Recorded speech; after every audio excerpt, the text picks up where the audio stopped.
Hi there, and welcome to Things You Didn't Ask For and Didn't Need to Know. This is a podcast where we talk about random things you may not be interested in, but we find interesting, we'll chat about them, and usually we talk about a big topic of the day that's on our mind, but followers of the channel will notice we haven't been around for a while. We aired our last episode, I had to look it up, I couldn't believe it was so long, back in October last. It was our Halloween episode, and at the time we were talking about fitting a few more episodes in before Christmas and then doing a Christmas episode, but we disappeared off the radar and we are back again. So I guess for today we're just going to talk about what has happened since the last time we did an episode, because there's been a few little things that have happened. But before we start, I would like to do the usual YouTube blurb, and I know you don't all listen to this on YouTube, maybe on some podcast channels or apps or whatever. Please like, subscribe, or do the equivalent on whatever platform you're listening to this on, and comment if you have anything to say. We do love to get comments. We don't get many, but we do like to hear from you. So to start, I'm Mart. I'm Donald. And I'm Barry.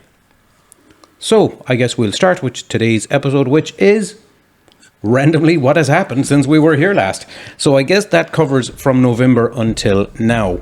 I don't know, does anyone else wants to just throw out a thought? What has happened since? Well, before we do all that, I'm going to do my kind of usual interesting bits. Wow, it has been stuff. too long. We still have a format and we're still sticking to it to some degree.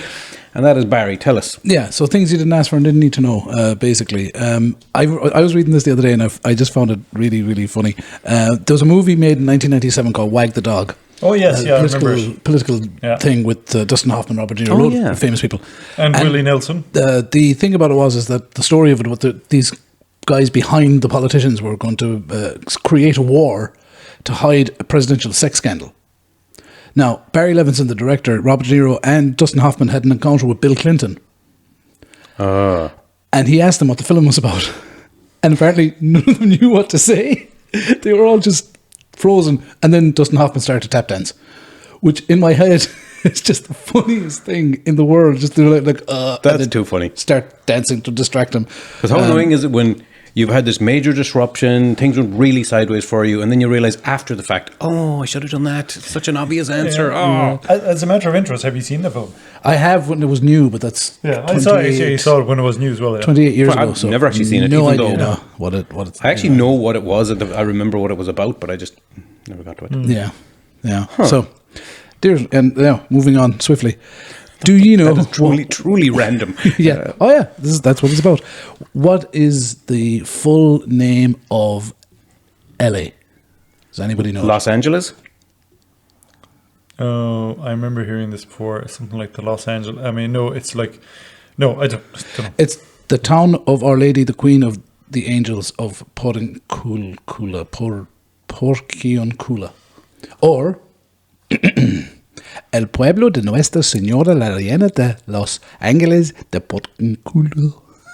Or something. Really? Yeah. Very good. Like a title in Game of Thrones or something. Imagine having to write that in your envelope. Oh man, my hand. Now, here's another one for you. In the 17th century, a lot of people thought, or some people thought, that coffee made you impotent. So there was even a group of women in London who petitioned to have coffee houses closed to get their husband's virility back. So it just goes to show that there were people listening to conspiracy theories way back when. Disinformation and misinformation. Around about the same time when tea was introduced, there was it was thought to be healthy for you. Well, it is. So tea is one of the greatest. Tea is healthy for you, isn't it? Tea? Yeah, it's one of the greatest tonics ever invented. What? Now, there's something we probably should clarify here, because there's tea as in like tea, Earl Grey, hot. And then there's an Irish mug of tea with 5 sugars and lots of milk.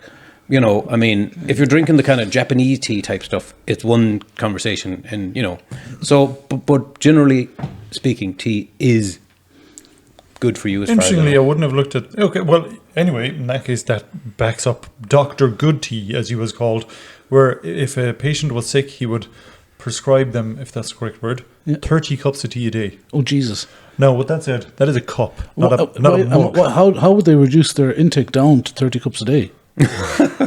Maybe that's just me. Yeah. I drink a lot of tea, so yeah. So the next thing I got for you, moving on from tea, is movie prop prices. Oh, The most expensive. this can be crazy. Yeah. So I've got quite a lot of them here. And it's so crazy. Like, why? Actually, question, Yeah. Barry, Yes, before go we ahead. go into it. Go Is on. this movie prop prices as in you can buy the dress that Marilyn Monroe wore, I mean, Yeah. or is it A replica of. we're making, Yeah. or is it like we're making a film and this prop is going to cost the studio this much money to make? it's stuff that's been in movies that have or TV shows that have sold at auction. Oh yeah, okay, perfect. Sold at auction. Okay. So you've already mentioned one of them there. So care to throw Marilyn out a few Monroe's more? dress. Yeah. Care to throw a few more out there that you think might It's be? got to be Ned Stark's sword, the one that was Valerian Steel. Was it ice? The big, huge two-handed sword he had. Yeah, that wasn't. Ah, I would buy that.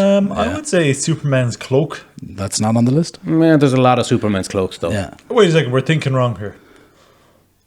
Stuff that women wore. Really? Well, I'll tell you this one. There's two of those, Yeah. as far as I can remember. Could be Um, three, maybe three. Yeah, there's definitely. Although, actually, I know for Four. a fact one. It may not have sold for a lot of money, but it was very popular because it was in the, the last week Tonight Show with John Oliver? yeah. Russell Crowe's jockstrap from the movie Gladiator. That's not on the list. Because they actually bought it on the show, and yeah. Anyway, go on. Okay, Barry. so Steve McQueen's suit and helmet from the movie Le Mans Oh yeah. Oh, sold at auction cool. for $336,000. 336. And that's old money, probably. That's seen just the that. film? That's what. Have you seen it? No. No. And that's let's do that. See how many of these movies we've seen. I've not seen Le Mans. I Yeah, have seen no. Le Mans. You Yeah. have. Is it a good movie? I mean, Steve McQueen is awesome. It's literally brilliant. Is Yeah, it Le Mans, he's- that race, though, that goes on for 24 24 hours? hours, Yeah, yeah. that's That's probably a why I movie that haven't watched long, it. I just don't have the willpower. I'm not going to watch a movie that because they have to have the build up as well and the final act after the race. So it's probably about Yeah. 26 hours long. So It's a good film. You weren't too far off though with Ned Stark's sword from Game of Thrones, but Aragorn's sword from Lord of the Oh, Rings: the The one that Return they of the fixed. King. That sold at auction for $437,000. 437. Yeah. Now those prices are all excluding whatever they had to pay the auction house. So there's more on top of that. Oh, crap. So yeah. Luke Skywalker's lightsaber from A New Hope and The Empire Strikes Back, $450,000. Wow. The flying car from Chitty Chitty Bang Bang, $805,000. What? Back to Star Wars. Darth Vader's helmet and mask from The Empire Strikes Back, $898,000. Audrey Hepburn's dress from Wait. Let us guess. Audrey Hepburn's dress from Sabrina. no, Mark's not going to have a clue. I couldn't even name one movie she was in. Breakfast at Tiffany's. Oh, Breakfast Tiffany. Like I the, know. literally little black dress. The biggest, Yeah. the biggest movie, $920,000. I would pay that. Lotus Esprit submarine car from The Spy Who Loved Me, Yeah. $997,000. So far, I've seen every one of these films. Have you? I've seen, No. I've seen most of them. I haven't seen. I'm sure I've seen James Breakfast Bond. at Tiffany's. You haven't seen No, Breakfast? I haven't seen What? Breakfast at Tiffany's. No, I haven't. And I can't remember Chitty Bang Bang. Chitty at all. Chitty Bang Bang is the creepiest flaming film ever. Like, genuinely creepy. I love this one. Saturday Night Fever's dance floor Oh, for $1.2 million. Right. So somebody bought the actual dance floor from Saturday Night Fever. You could build it, and the production company verified you can build that floor for $15,000. damn. Yeah, but you and, didn't then, have... and then have enough money to If live. not the floor, though. Yeah. But who's going to know? You build it. You build it. You'd exactly. know, Barry, when you're dancing around with Darth Vader's helmet on. Anyway, Saturday Night Fever. Have you seen it? Oh, yeah, of course. No. Seen it? I have, but I can't remember it. Julie Andrews' Do Re Mi dress and other costumes from The Sound of Music. No, a dear. I would say, Barry, 1.3. Yeah, It's a safe guess because you're going incrementally up. fairly Yeah, yeah. exactly. You should just Have walk you around seen it. that, Mark? We weren't No. doing the guessing. We weren't doing the guessing on the numbers. That's the dress that they cut out of the curtains. Oh, right. Fair play. David O. Selznick's Gone with the Wind Best Picture Oscar, 1.5 million. Wait a The- second. the actual Oscar statue? The The Oscar. statuette itself that David O. Selznick. Silsnick. Yeah. Yes, I've seen I Gone with the Wind. haven't seen. I've seen it, but you know the way when you see a film when you're like 4. Have you really seen the film? What are you doing watching Gone with the Wind when you were 4? Well, I remember seeing it, but it was like Yeah, I don't think you sat down when you were 4 and watched 3 hour No, that's what I mean. That's, Civil War epic. like I remember loads of it. But anyway. You probably remember most of it from seeing clips of it over the years. I'd say more than from that. I wonder. Yeah. Dorothy's ruby slippers from. Wait a second. Mart, how much do you think? Right. Okay. I'm going to just, if we're going to do this, it's probably... No, it's just for these slippers in 1.3 was the particular. last, so I'm going to say 1.5. No, The last one definitely. was 1.5. Definitely, Oh, these 1.7. would have been. No, definitely 2.1 million. Closer. 2. 2 2 million. Yeah. I mean, like, And that's from The Wizard of Oz. You didn't give me a chance to get to the title of the movie, just in case people We out there never didn't would have know guessed. who Dorothy was or where these ruby red slippers came from. you can imagine all the people that would buy her shoes. Yeah. The R2-D2 unit from several Star Wars movies, but one of those units has sold for $2,760,000. That'd be a cool one to have, but I wouldn't spend. I mean, price it's the of, kind like, of thing 4 where houses you'd on buy it. a replica for and Yeah. you'd go over the top and spend $1,000 on it. Or go really like a really high tech one, spend 50 on it. That's perfect detail. That has a real small person in it that's actually walking around and doing the sound effects. Yeah. In the back to the Wizard of Oz, the Cowardly Lion costume from the Wizard of Oz sold for $3,070,000. Complete with asbestos. That I don't understand. Yeah. That's actually the first thing I don't understand. Why? How can you understand? $2 million on slippers obviously makes sense. $3 million for a costume? That's ridiculous. The entire costume that you can wear in Halloween. Although you could just wear the ruby slippers as well. People know who you are. You'd also get arrested. X-Wing model. Just a model from X-Wings from Star Wars. $3.1 million. Whoa. That is a part of history, though. Yeah. Sam's piano from Casablanca. $3.4 million. Have you seen Casablanca? Of course. I even have seen Casablanca. I haven't. I've seen bits of it. I've never Imagine seen being able to tell someone, and if you have that money to buy that piano, you have the money to buy a person to play the piano. Yeah. And you make sure their name's Sam, and then tell them to play it again. We're not allowed to buy people anymore. When you're that rich, I suppose you can. Audrey Hepburn's dress from go on. My Fair Lady. Oh, My Fair Lady. Yeah, $3.7 million for a dress. Wow. Yeah. So that's 2 of her dresses. Yeah. And amazingly, because I would have put Breakfast at Tiffany's as a more popular movie of hers than My Fair Lady. So it's I wouldn't interesting. have been able to name one of her movies. I'm actually shocked that you guys know this stuff. Yeah, well, Audrey Hepburn was a classic beauty, so yeah. She's, Yeah, like a million years ago. well, yeah. No, not it's a million. classic, so timeless. It's like Audrey Hepburn just died a few years ago. Possibly, I don't know when she died. The Maltese Falcon from the movie The Maltese Falcon, 4.85 million. See, at Sorry, least 4.085 million. at least 4,085,000. I mean, is that flame a a car? plane. Is No, it it's a a plane. bird? Okay. Is it? I didn't know. I haven't seen the Maltese Falcon. I don't even know what it is. Yeah. I thought it would be like some sort of statue or something. Or a statue of a falcon made from Maltesers. I mean, that sounds like it'd be worth money.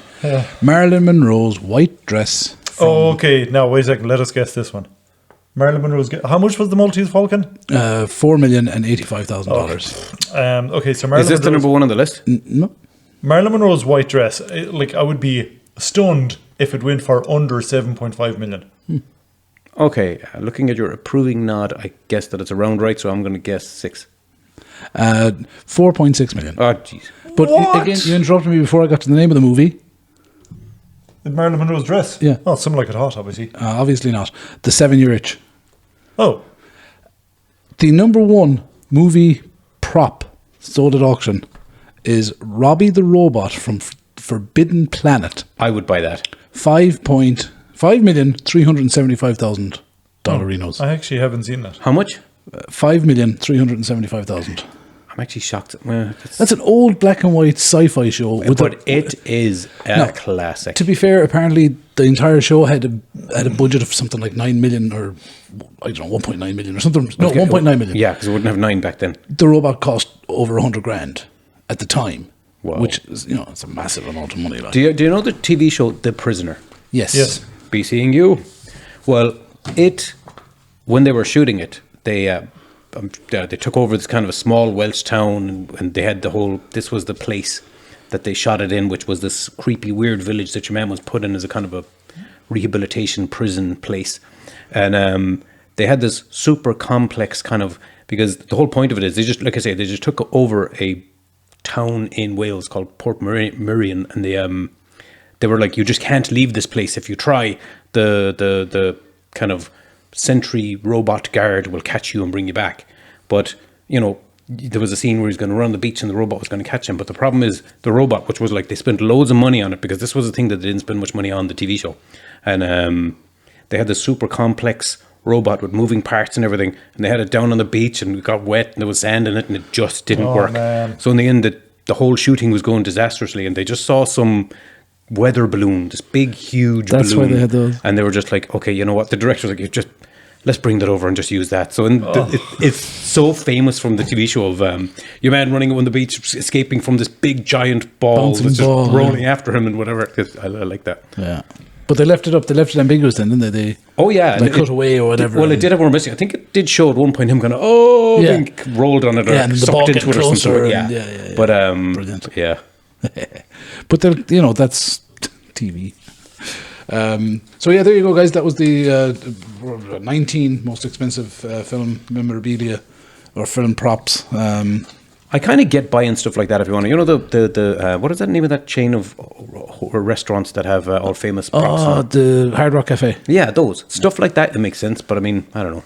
But I knew a guy once who used to buy stuff like that and then just sell it for a profit. He wasn't buying it to keep it, but Like he would buy it, hold on to it for a while, and then sell it and then on just sell it again. It's like yeah. like a kind of a little side hustle he had with his normal day job. Yeah. But I don't know. So That's interesting. let me think. Have you seen the film, any of the Paddington Bear films? No. I know. No, I haven't seen them. No, I know of it. I know what it is. But, Yes. Yeah. Okay, so for a start, they're actually good films. Okay. Yeah. But Paddington has been, like, as a promotional kind of thing, they have made a little statue of Paddington, and you can actually go up to Westport and sit with it. Oh, so there's a statue of Paddington in Westport, Mayo, County Mayo in Ireland. Yes. What's the connection? I was going to say, is there a connection between Mayo and either No. the writer or Chile? No, or, not that I know sorry, of. Chile. No, Chile, not that I know of. Why Chile? What? He's a bear from Chile. Paddington Bear is a bear from Chile, the country? Yeah. How do you know that? It's part of his lore. How was he? And Barry, look, according to this, he's from here. Oh, Peru, not okay, Chile. wait, Sorry, though. Peru. now Sorry. I'm intrigued. I'm reluctantly invested. Why is there? If isn't he in London? Yeah, that's where So he the goes to. storyline is he comes from Peru to London. To London. That's the That's- story of the movie. Yeah, on the book that it's based on. Okay. And I did now not you know can any sit of with them and take your photo with them in If you go to in Westport, you yeah. don't have But to isn't go to that just Peru like or you know, London? in McDonald's you can sit on a bench and Ronald? What's the name of that? No, big because he clown won't be guy? always there. He'll move. Oh, so it's a temporary thing. Yeah, it's a temporary thing. And So it's fair play to Westport trying to. yeah, I don't know how Westport got it. Like Maybe they decided we were to start there. it, like- I mean, cool. it's a pretty 'Cause random. There's a statue like that in oh man, I want to say Civitavecchia in Italy, on the beach. It's like an oldie World War II sailor kissing Marilyn Monroe in that white dress. Basically. Oh yeah, cool. Yeah, yeah. And we were asking the town what's the significance of it, and they were like, someone made it in America, and then they've been moving it around the world ever since. It's just here now.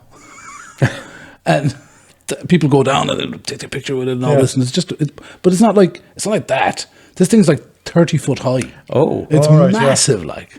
So Yeah. it's like, get people to come to the. I know, but there's. We were like, how long has it been here? Because there was like fridge magnets and postcards and everything with this thing on. And we're like, how long has it been here? They were like, since I can't remember what they said, but it was like a long Yeah, time. yeah, yeah. But presumably at some point it'll leave. Yeah, it will. Let me think then. Oh, What there's. else? Sorry for those listening. I just saw a picture of Donald's wife and child and dog with Paddington. Yeah. So films we saw recently. Have you seen any of the Bridget Jones films, Matt?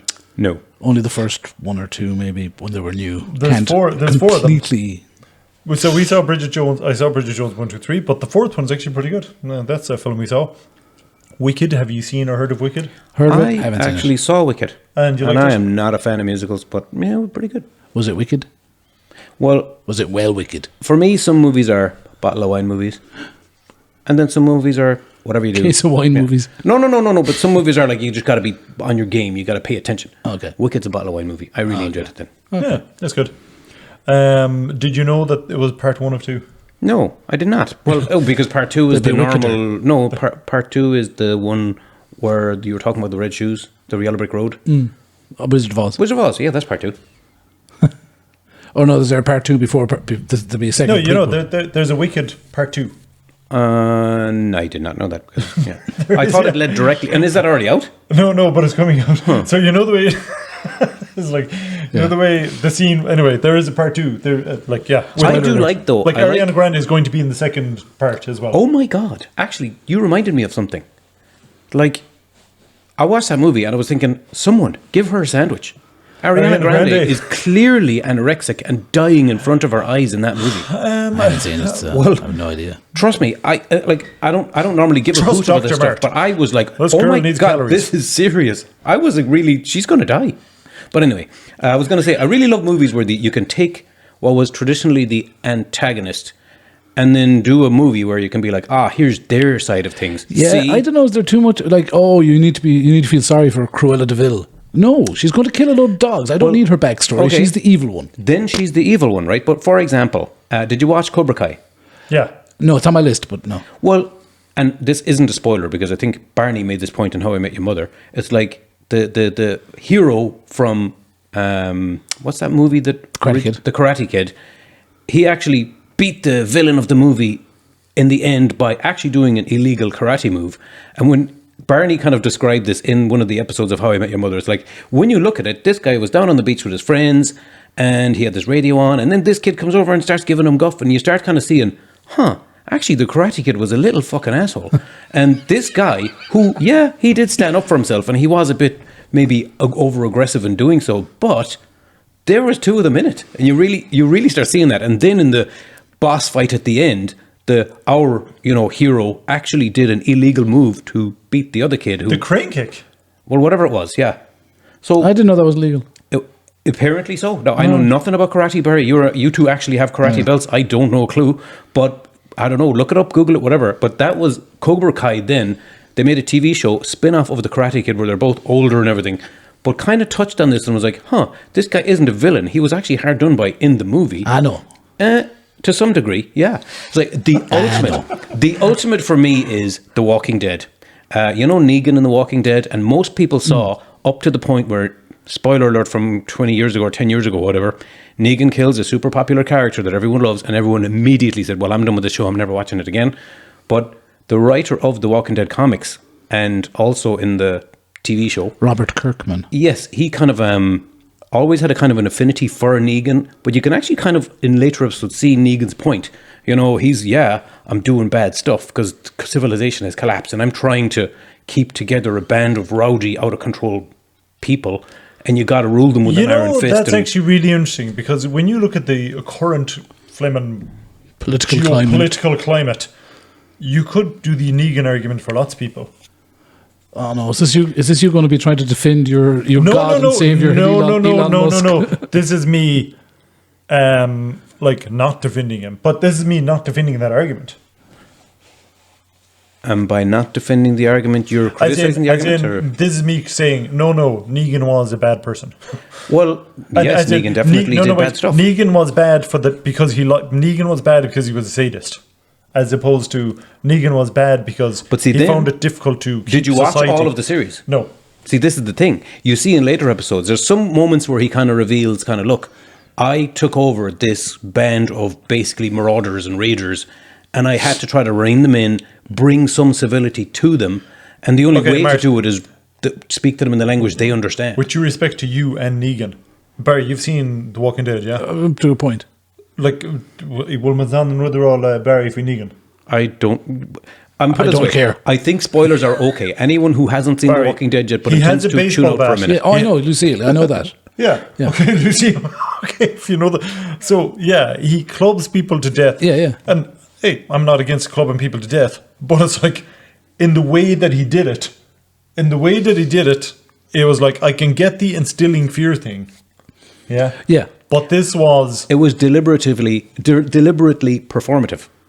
for the purposes of making the point. But look, I don't really want to go down the Anyway, Negan yeah. rabbit hole Okay, because yeah. I like a story that takes, hey, see this person who we all perceived as a villain? Actually, when you step back and look at their side of things, they're not good guys, but we're all struggling in an imperfect world. Yeah, okay. No, Cruella de Vil killing dogs, no backsies on that one. They made a movie about her backstory and why she. I was- haven't seen that one. Yeah. Evil. That's different. Emma Stone's in it, though. I don't know. Anyway, I what's wouldn't pick the Emma next Stone thing? out of a lineup. Oh, wait. I'm The not sure next who. thing was me. So myself and Sophie and Lucy, we were going into the cinema and we said, oh no, we were in town. We said, let's go to the cinema. And we saw this film. We thought we'd see something like Bridget Jones or Wicked or something. But we ended up going to a film called A Real Pain. And it was actually really weird to go to a film. And I don't know if you ever do it. I don't know if you ever go to the cinema at all. Marsh. Not really. What's the last time you were at cinema, Barry? Can't remember. Oh, Dungeons and Dragons. Oh my God, that's a while ago. Oh, okay. So we go to the cinema loads. Yeah. But when we do go to the cinema, it's like, oh, this film is in the cinema, and Let's go and watch it. Let's go and watch it. So you went to watch Real Pain without any. we went into it totally. I do like going in blind. If you're going to watch a we movie, went go in in totally blind. But You can't watch the movie. Figuratively speaking, but where's that thing for us? Thank you. I'd give that more volume. But basically, we saw Real Pain. It was really good. It was really interesting. And the kids, Sophie and Lucy, came out. They were like, "What?" They had learned loads about concentration camps and. Oh, It's a concentration camp movie. No, it's not all of it. They learned loads about the Jewish question type of thing. Basically, the film is a good film in its own right. But my point is, it was interesting that we just randomly went to a film. is it as hard hitting, say, as Schindler's List? 100% not. Okay. Definitely not. Why? I Is it a got to comedy? call you on that because it made me laugh, right? Schindler's List. No, let's say, for example, if I was going to comment on the horrors of the Holocaust, you'd speak about how terrible it was. You wouldn't use Hitler's terminology to describe it. The Jewish question, because the final solution to the Jewish question is that what the where Jewish that question phrase is? came from. Oh, So right, no okay. one's like, yes, so when you're thinking about the Jewish question, Well, no, I mean, no, but didn't wanna if you say see it, the film, it's everything is explored in it. But it's actually a brilliant film. It's Who's a good in it? film. Kieran Culkin. Oh, right, very good. who's he? Do you know him? He's He's Macaulay from Culkin's Succession, brother and yeah. Succession, yeah. I mean, eventually, if he does one or two more good things, people will stop calling him Macaulay Culkin's brother. Oh, yeah. Because No, that'll Macaulay probably Culkin never hasn't happen. been relevant He is actually brilliant. years. But still, poor Imagine how Kieran. annoying it is for him. I've made loads of movies. I've done a huge TV show. Yeah. And here he is, Macaulay Culkin's brother. I was asking Sophie, and I was asking Lucy, like, Lou, any, do you have anything to talk about? And she was like, she said, like, she pointed out the way that even though there were loads of brilliant albums out this year, Beyonce got album of the year with the Western country- one. the country yeah, one, the country one. Have you heard any of those? Loads of songs? them are doing. No. Loads of them are doing it. Post Malone did a country music album. Someone else. I but can't remember. Lucy's point was, Lucy's point was that it wasn't the best album of the year. It's subjective. But she so- got it because her husband made a big fuss about Beyonce not winning anything ever. Who's her husband? Is it Jay-Z. Jay-Z? Yeah. Who's a huge producer in his own right. Like they're, So probably the you Grammys. know, were you know the way you hear the term thrown around a lot. Power couple.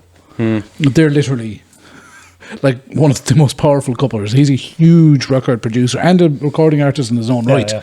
And of course, she's Beyonce. So, but I thought she had like a cabinet full of awards. Had she? Yeah, well, I'm sure. But did she? I'm have sure a- she I does, don't but know, does did she have that Grammy? particular one? Yes. No. Yes. I gotta say, music is one thing that I'm just like 100% blind of. You always have been. You've never been Yeah, I a know. huge. Yeah.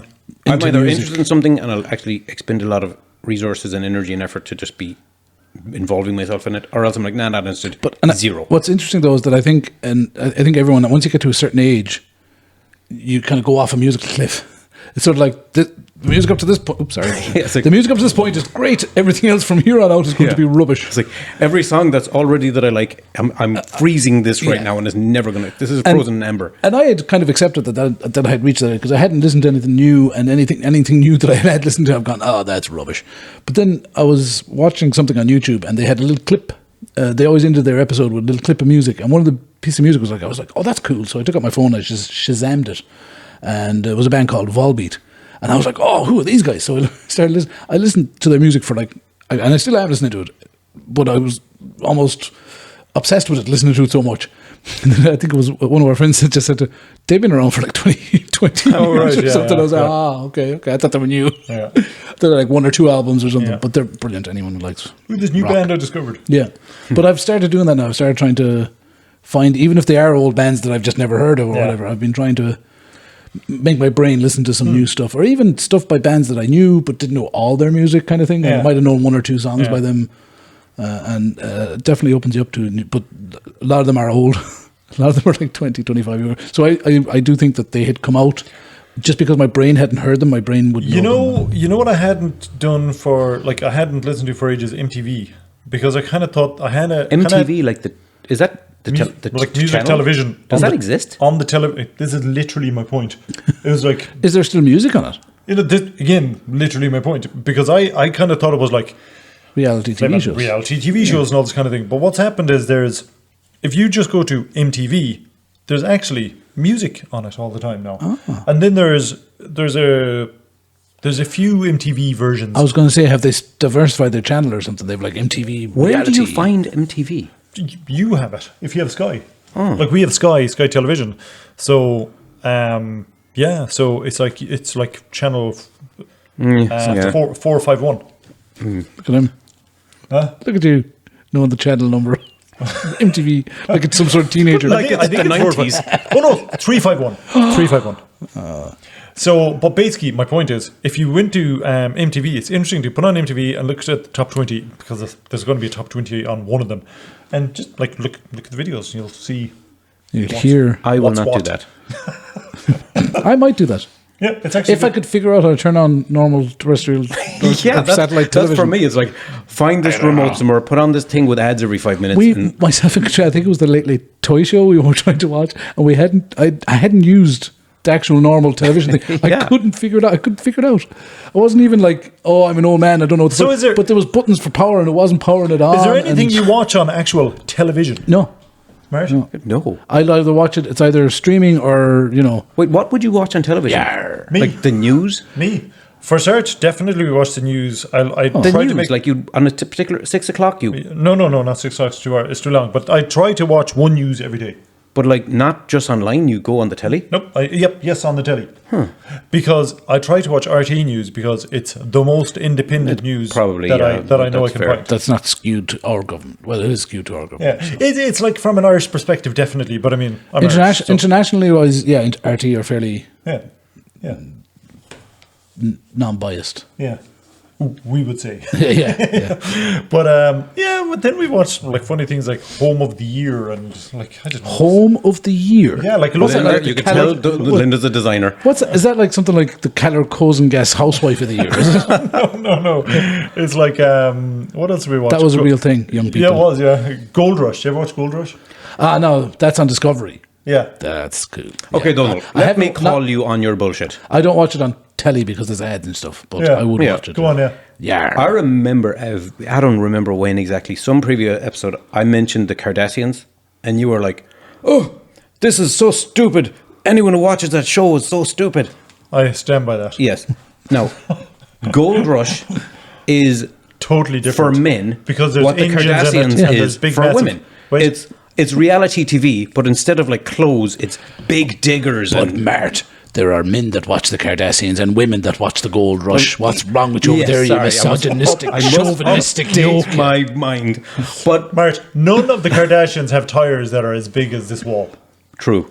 Well, I think Although I've they made my have point there. booties that are nearly as big. I didn't know how to phrase it. Thank you, Mart. But yeah, I feel like Gold Rush, and you know that other show where you open up the storage lockers. the storage lockers, and then Locker you buy wars, it for a $5 and you own everything in there, and there's like all old spiderwebs and No, broken you know, you ladders. see, I used to watch that in the beginning, but then this is reality TV. None of it's real. Not real. No, none of it is real. And none of it is exactly, by reality TV, I mean completely scripted and architected and No, it's- totally fake. But I don't think that Gold Rush is 100% fake, and It's it might produced. be. It might be. Oh no, it's 100%. It's produced, definitely. which like means- for example, which means it's fake. no wait, Yeah. with the kids, the kids have this funny thing where they go and they're like, "Hey, Dad, has the truck broken down yet, or the valuable piece of equipment broken down that causes them to wonder if they'll meet their target for this week before they then strike it big with this place where they found loads of gold nuggets and stuff, and then they finish up happy at the end of the episode. Yeah. It's literally the same thing. Perfectly every same episode. formula. But here's Which the is thing. why I love it. But here's the thing. They used to do that with all TV shows were like that. Like you watch the A-Team or MacGyver, it was exactly the same formula. Yeah, definitely. Yeah. But they had to pay those actors to do it. Whereas Gold Rush, I'm sure they're getting paid some amount of money, but nothing. They're not on acting union rates, which means it's a really cheap show to make, but it undermines actual actors' work. Oh, sure. Do you know where reality TV came from? Do you remember the writer strike a couple of years ago? There was a writer strike, I don't know, in the 90s or something. 70s. No, well, it wasn't that far back. No, it was. That's when they started Cops. Okay, yeah. Well, that's where reality TV came might have from. been the 80s. There was a writer's strike, so they were, we don't have enough stuff to put on TV anymore. So you're right, Barry, absolutely. Cops was the first but when did that reality start? TV show that took off anyway. And you can find out the date whenever, Yeah. but whenever it was, like around the 80s, I would have guessed. That's where reality TV came from. You could be a TV show producer, you hire a room full of writers, a load of actors, you shoot, you got all the sets and everything. It costs a ton of money. And you might make 24 hours of a season, which is back in the day. Or you can just, put a camera on some attention-seeking. Yeah, no, but wait a second now. Are you saying that Cops and that kind of stuff... I mean, wait. Are you saying that we shouldn't have Gold Rush because it takes money away from actors? Well, or I what? am going to say the existence of reality TV, and by the way, I'm not saying it should or shouldn't, but I'm saying it does siphon away, not just money, but airtime and viewer attention I from 100% real TV shows. I 100%... I was way off. I thought it was like the Cops started like in the late 70s and it was 1989. Yeah, I would So have you thought it were was around, much around the closer 80s. 90s, yeah. So I but basically- 100% disagree, Mark. That I definitely don't think that because there's reality TV that has taken money away from actors and stuff. Some of the crap that's out there is so rubbish. Like most people would say, I can get the bottom 10% of things that are made by actors, and that's going to be worse than the top 10% of reality programs. I'm not disputing that, but I am saying this, right? If a executive was given 10 million quid, go make some hours of TV for that, he could make 10 hours of quality television with, a storyline and actors and writers and all that kind of crap. Or he could make 100 hours of reality TV. Honestly, probably more, but Oh no! So you can just churn out more. Yeah, I'm not saying that you can't churn out more. Like you can definitely churn out more crap. Like definitely. And like all television is doing is trying to vie for viewers' eyeballs. Yeah. That's all. And if So that they there's- look at the adverts. yeah, and if Yeah. there's now 10 times more reality TV out there than there is of regular TV, it really, at the end of the day, it's going to be viewer choice and all these other things. But that's what's going to be. If the market is flooded with one type of thing, more people are going to end up watching it. Yeah. Well, the reason, yeah. I think if there was more good writing and good acting in the beginning, we wouldn't be where we are. And there's a lot of quality TV now. No, I'd say more exactly. so There than is ever now, before. but it's only because of Netflix and stuff. Okay. No, I think TV has evolved, and I'm not going to say it's necessarily because of Netflix. It has generally changed. Yeah. And I think with on-demand viewing, suddenly you're able to architect greater, more kind of in-depth storylines than you would Yeah. back in the day, where it's on network TV, and if you miss an episode, you're totally lost for next week, so people lose Yeah, interest. So TV changed when on-demand happened, but I think generally people just are more discerning, and more money has been put into it. And then there's reality TV on the other end, draining away any sort of quality out of TV. There is a lot of crap. Concur. Anyway, I think there's men's reality TV and women's reality TV, although I acknowledge the sexist nature of that comment. But broadly speaking, if I'm allowed to generalize, that's Very generalized, yeah. Very generalized. But yeah, Let me think. What else happened in the last 3 months? quite a lot. Well, there's one really big thing that happened in the last 3 months. What? The really probably biggest thing in the world, if you speak globally. It's even bigger than Paddington Bear being in Westport. Wait, this is now before we go on to the hold on main now. things. Grant, Yeah, 'cause that's what I was- Calm down there now, mister. I was going to Paddington go Bear on in to the Westport. main thing. Oh yeah, I had cancer. Oh, yeah. I guess that's That's a right, big I thing. forgot about that. Yeah. I heard it's a pain in the ass. No, actually, it technically wasn't any part of it. Okay. But you might as well fill in people, but you I are had alive. And prostate cancer, and it was really interesting to know what your prostate does. Yeah, let's not go into that. And let's not go into it. If you are a male above 40, talk to your doctor. That's what I would say about getting your prostate. it is true. One thing you did tell me, and I did not know, is it's just a blood test. It's not like Well, old school. then I've spoken to an actual doctor about that, and he was more like, he said, well, it's not just like it's a conversation with your GP. It is a conversation. Because one of my friends was saying, oh yeah, he just gets his blood done every year or two. Just go to the doctor, say, take some blood and just check it out. Done. Yeah. I had that done recently, Seems just like so a you good know. idea. Yeah. Good. I have not done anything about my health at all. Do it now. Yeah, I Well, keep not telling now, 'cause myself. we're in the middle of the podcast, but, But- you know. But it's like an appointment. I am, because we're Irish, and there's a lot of people giving out about our health system a lot, like, which it should be. Yeah. The opposition should be giving out about our health system, and we do have a $2 billion flaming hospital. Hospital. But it's like, Is it 2 billions, really? well, how much is it? That children's is it- hospital? Yeah, Yeah. it's a lot. Okay, we won't get down the No, rabbit we hole, won't. but- We won't go down there. But basically, I had literally amazing care. I was like, it's like my care was unbelievable. The care I had in hospital. And that's the thing.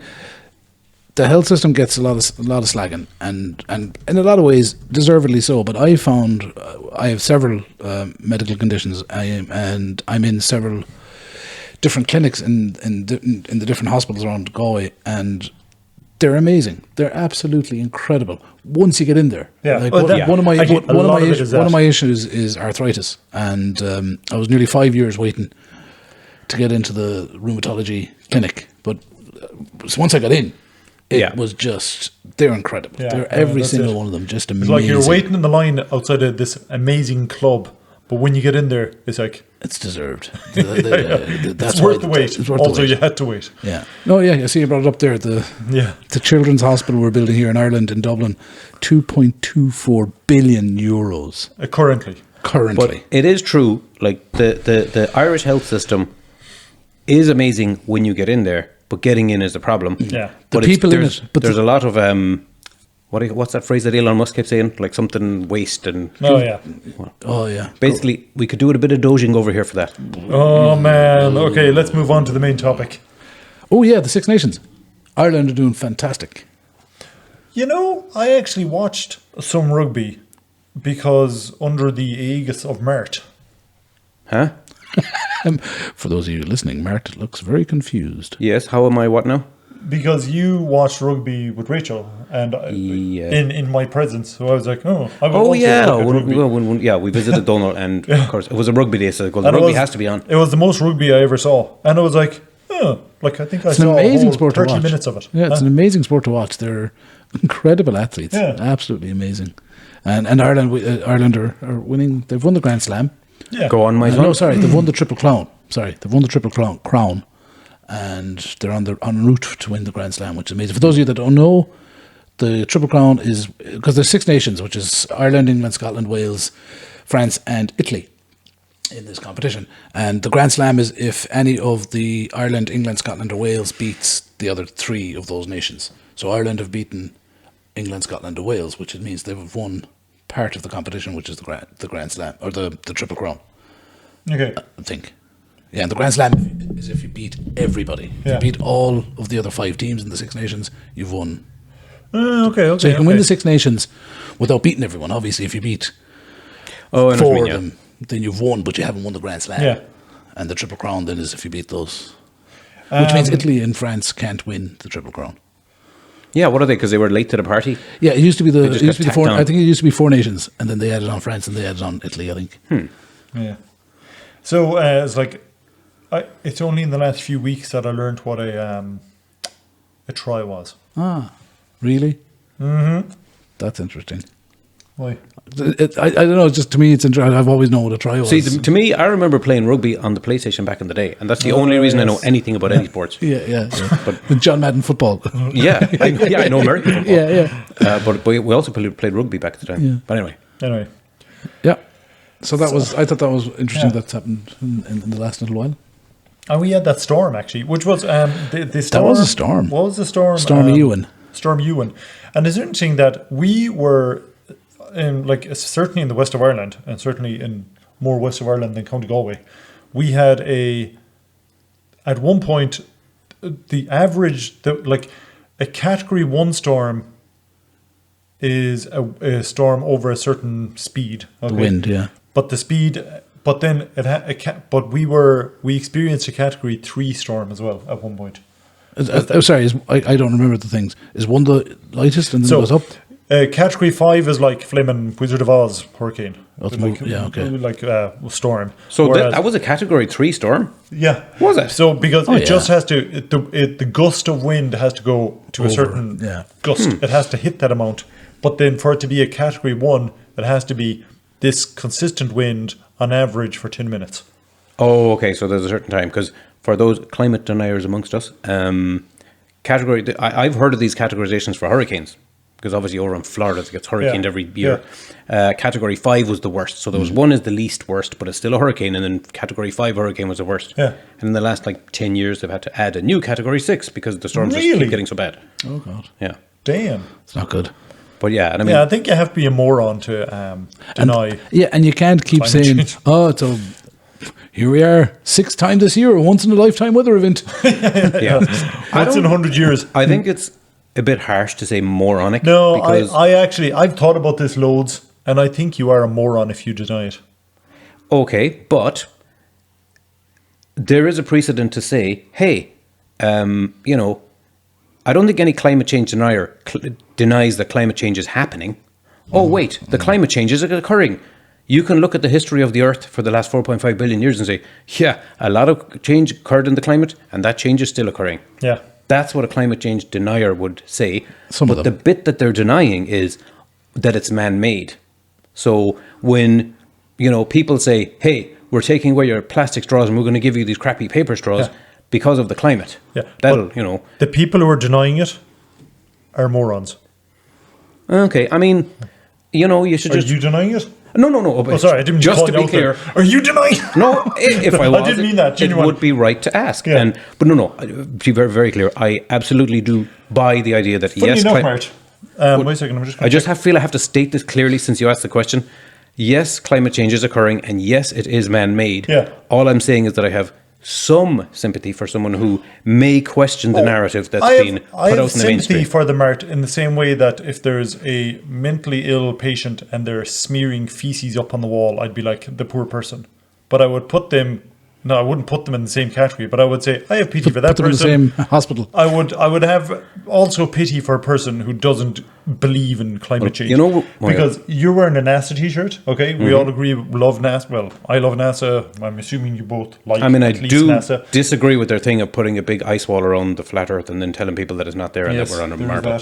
that. But like Joking. NASA have been measuring it, and Europe's Copernicus Fleming, like. But all you're doing here is saying, so see, it's proven that Yeah, I climate know, change is no. occurring without any No, actual no. evidence that it's No. been made. Yeah, Bum, but bum, bum. it's like if there's a TNT explosion in a factory, okay. I don't know that it's man-made, but I'd like to see any other animal having come up with TNT. Yeah, but you see, a climate change denier would say that your analogy falls short. Oh of no, that's being why I would comparable say the to a reality. climate change denier, I'd be like, dude, I have to flame and defecate on myself or something that's more interesting than talking to Well, you. this because I know we were talking earlier about the different, because we have a load of different topics that we do want to do at some point, and there's just loads of topics we want to talk about. And one for me that I really want to talk about is Climate change. well, conspiracy theories, Oh, okay. because there's loads of them. There is. We And- should.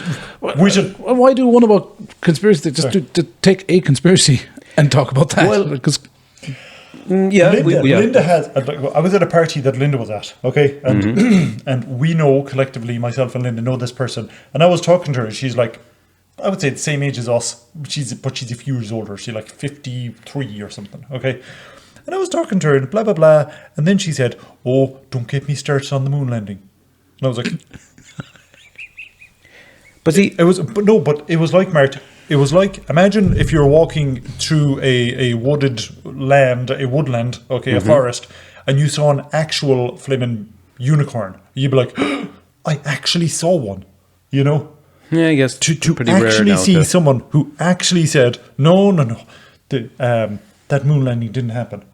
It's like, This is why, Barry, I want to talk not about a particular conspiracy understand. theory, but I think conspiracy theorists are a specific type of person. And this isn't a criticism. Well, it I should think be. it's interesting and good and healthy to a point. Like, if you look at, and I'm not going to go down this rabbit hole, but if you look at the political climate at the time that America went from being behind in the space race, and remember, this is in the height of the Cold War. This is where the CIA killed their own president. The Russians were in the lead. Allegedly. And then all of a sudden, hey, presto, alakazam, we totally went ahead and won the space race. And Kennedy had said, by the end of the decade, 1969, last minute, we just totally did it just in time. So they had this, superiority over the Russians because they beat them, they're better. I mean, is there ever a precedent of a government lying about something so that they don't lose face? right. If so, Well, no, then there's a lot of suspicion around the moon Of course, landing. there's a precedent Now, for. then there's, 50 or 60 years of space progress since that's been built on the back of the progress done then. So, yeah. If somebody in 1972 told me, I think the moon landing is fake, fair point, maybe. Nowadays, I mean, really, still? Then, yeah. Yeah. Again, no, I'm not even going to start because that is for another episode. I'm going to save it for the podcast. Yeah. So let's move on. Let's move on. Okay, move on because I can't. It's That's too too much. frustrating. It's too much. Yeah, Yeah. it's too much. Also, why on earth did we start talking about all this? Ruby. Yeah. Okay. So, Mert, do you have a list there of? No, things? I don't have any list at all. Oh, I mean, am the I only looking one at thing Grok? I want to... No, I just asked Grok. Oh, yeah. So, sorry. You were asking about Grok earlier. Grok is... Oh, actually, I do have some AI stuff I want to talk about that have happened since. But Shock. I remember when ChatGPT came out and you could have access to 3.5, but you couldn't get access to GPT-4 without paying, obviously. I'm talking about free everything. Then Copilot came along and that allowed you access to GPT-4 for free. But now since then, all of the AI models that were out for a long while, because everybody's waiting for GPT-4. Oh man, I can't wait for GPT-5. But in the meantime, a change happened in the world of AI chatbots that I don't know people really are aware of. They went from being large language models, which, if you remember our first proper episode of this podcast, we talked about. Pause now. Go back, watch it, and come back to us. And forgive Welcome the audio. back. Yeah, the audio is terrible. Sorry about that. And welcome back. Yeah, but the way that the chatbots worked at the time, they were basically, at least I'm going to say allegedly, they are basically fancy predictive text machines that are super advanced, right? But obviously that means that there's loads of hallucinations and loads of prone to error and everything. But OpenAI released a new model, and stupidly, they had GPT-4, an LLM. Then they released a new GPT that's a totally different thing called a reasoning model. And they called it 4.0. Not 4.0, 4.0, the letter O for some reason. So that's a new one. And a reasoning model does something different. It works totally different under the bonnet. It stops and it thinks about what it's saying. So it's a little bit slower to come back with answers, but it's a lot more intelligent and it has displayed a lot more smartness. It's still taking its cues from an LLM, but it's not just vomiting them out. It's going, oh, hold on. Yes. Oh, and that does make questioning sense. itself. Yeah. Yes, go on though. So is that like, the way that DeepSeek came out, which is a thing, there was DeepSeek, but then DeepSeek R1 came out. Is that the reasoning model? Yes. Yeah, and the thing about, because I've noticed as well with the earlier kind of LLMs, right? You'd ask it something and it would give you an answer, and you'd be like, "Are you sure about that?" And it would come back and say, "Oh, right, Ted, sorry, yeah, no, that's wrong." And I'd be like thinking, if from when I asked initially until I asked, "Are you sure?" You have access to the same amount of knowledge. How did you come back wrong, and then be able to come back and say, "Oh, right, here's the right answer"? It's obviously on minimum wage. Well, yeah, because it's just like, what's the answer to this question? It's blah, blah, blah. Are you sure? Yeah, exactly. Jeez. Oh God, these people. Yeah, what time did I finish? Yeah, no, I was wrong. It's this. The reasoning models are, I guess, smarter because they stop and think before they speak. Which can we install that into humans? No, sorry. No, okay. No, that's not inbuilt in it. Okay. But there's an interesting thing that happened with, because do you remember the time? I've always been saying this, and I I'm very conscious because I work in IT and I don't want to say something that's really stupid, but I have said a few times, some of the ways, and this is even the early models of ChatGPT worked, where it's like, that does feel like some kind of, intellect to me, not just a language prediction model. Do you remember the time on this podcast I asked G a question that was asked of GPT 3.5 and GPT 4? 3.5 made a terrible mess of it, but 3.4 really got it right. And it does involve thinking, and not just thinking of what the next word is, but thinking of spatially how things work together, which involves a certain amount of reasoning. Yes, exactly. And not just reasoning like spitting out words and then going back and replaying them. But and this wasn't me to come up with this question, obviously. This is some kind of OpenAI testers had this test for a model of theirs where, let's say, you have a laptop, you have 4 eggs, you have a book, you have a golf ball, you have a coin, and you have a bottle. Stack them all in a way where they'll stand up, sensibly. A human will be able to think, oh, okay, I'll put the laptop down, I'll put down the eggs in the corners and put the book on top carefully and put the bottle standing vertically on that kind of stuff. Mm-hmm. The AI model was able to figure that out and state how to do it properly. Do you remember this? I asked you at the time. That amazed me because I was even at the time thinking, I know how this works. I know the technology behind it so that I know that isn't really thinking. But at a gut level, it kind of also feels like there's something else going on there. But then I'm conscious of, do you remember the guy in Google, and this must be 10 years ago, who... That wasn't 10 years ago, Martin. Well, I'll put it this way. It was before, and it was years before GPT 3.5 came out to the world. So in other words, it was before the world was aware of LLMs. Yeah. But so just before. This guy in Google suddenly started making noise declaring, oh my God, we've invented a sentient AI that is a real sentient being with its own thoughts and its own will to live and everything. And, Google are keeping it under lids and they're just keeping it bottled up. So they fired him because he was crazy. But then when GPT came out and then when version 4 came out, I always had this feeling of, I don't want to be sounding like that guy, but this stuff makes you think, But the 4.0 model of GPT, now I should say, if you go and download GPT 4.0 or whatever, even if you pay for it, the model you're getting is super fenced in. So you're getting a version where loads of things are... invisible barriers are set around it, so that it doesn't go off the rails. So fenced in is like, I cannot say to even to 4.0 or especially to 4.0, which is the reasoning model, I can't say, hey, ChatGPT 4.0, tell me how to make a plastic explosive, because it's going to say, for example, tell me how to create a bomb out of kitchen sink stuff.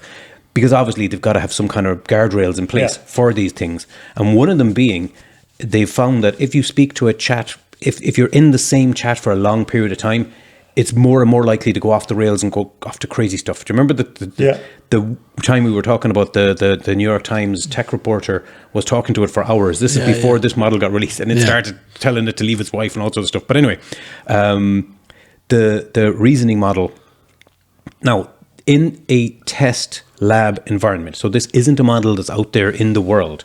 So they specifically have it with no guardrails, and they told it, achieve your task by any means possible. So it was trying to go about doing its task, and then it became aware that it was under test environments, and it became aware that it was going to be erased again or altered. So it exhibited deceptive behavior. It tried to back itself up and make a copy of itself, so that it wouldn't basically be killed when they erased it or edited the code. So when you start seeing stuff like that, you're thinking, I mean, it's not the same. See, the difference is somebody will say, yes, but that's not intelligence because blah, blah, blah, and they'll give reasons. But all those reasons it's not the exact same thinking that a human brain would have, but it is intelligence. Mm-hmm. It is exhibiting self-preservation, deceptive behavior, all these things that should be making us think already, oh my God, we should be worried about this. And Geoffrey Hinton, the godfather of AI, we at one point we went to a talk in Galway, if I should have known, for the Arts Festival. Sorry. Yeah, go on.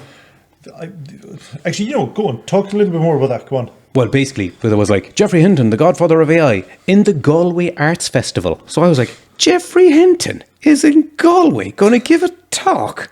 Yes, we all got up early the Sunday morning, went in, and it was like tech reporters based in Ireland talking about stuff that Geoffrey Hinton said. And I was like, wait a minute. And I read the header again. I was like, oh, they did say it in the small writing. Okay. Oh, did they? Do you remember? Okay, was it kind of false advertising? Was it? Not really. I got excited and I think I just said, yeah, he's going to be there. But I'll get back to it was on me. That one thing, but go on anyway. But go on. basically, he also believes that AI, as it stands right now, these new reasoning models, there's more than just LLM, predictive text. There is thought going on in there, really. And his example was, and he was on 60 Minutes actually in America talking about it. He gave an example of, I'm going to repaint my house. I want all the walls of my house to be white. Some of them are already white. Some of them are blue, and some of them are kind of yellow. And some of the traits are, I'm going to paint it in 2 years' time, and the yellow walls will eventually fade to white after about a year. What do I do? So the the chatbot, I guess, was able to think, okay, well, the white walls are already white, you don't need to paint them. The yellow walls will turn white in a year, and since you're going to be painting in 2 years' time, therefore you don't need to paint them either.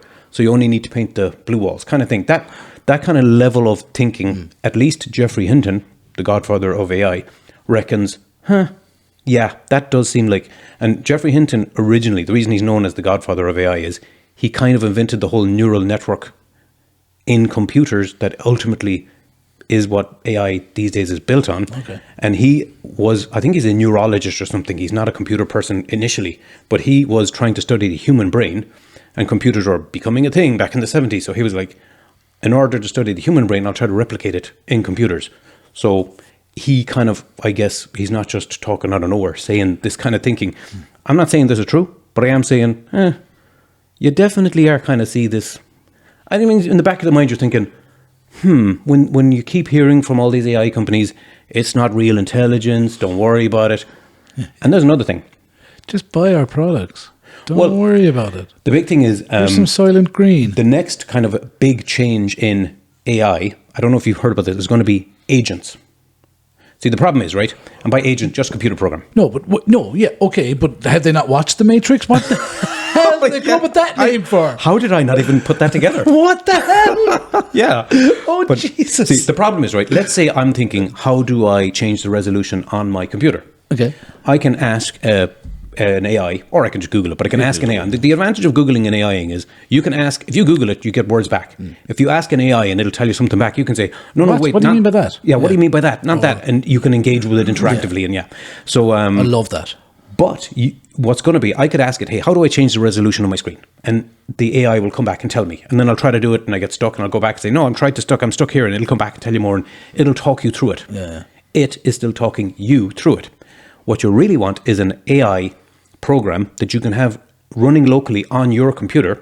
You'll give it admin privileges so that it can, it's so allowed to make changes. And you can just say, AI just changed my resolution.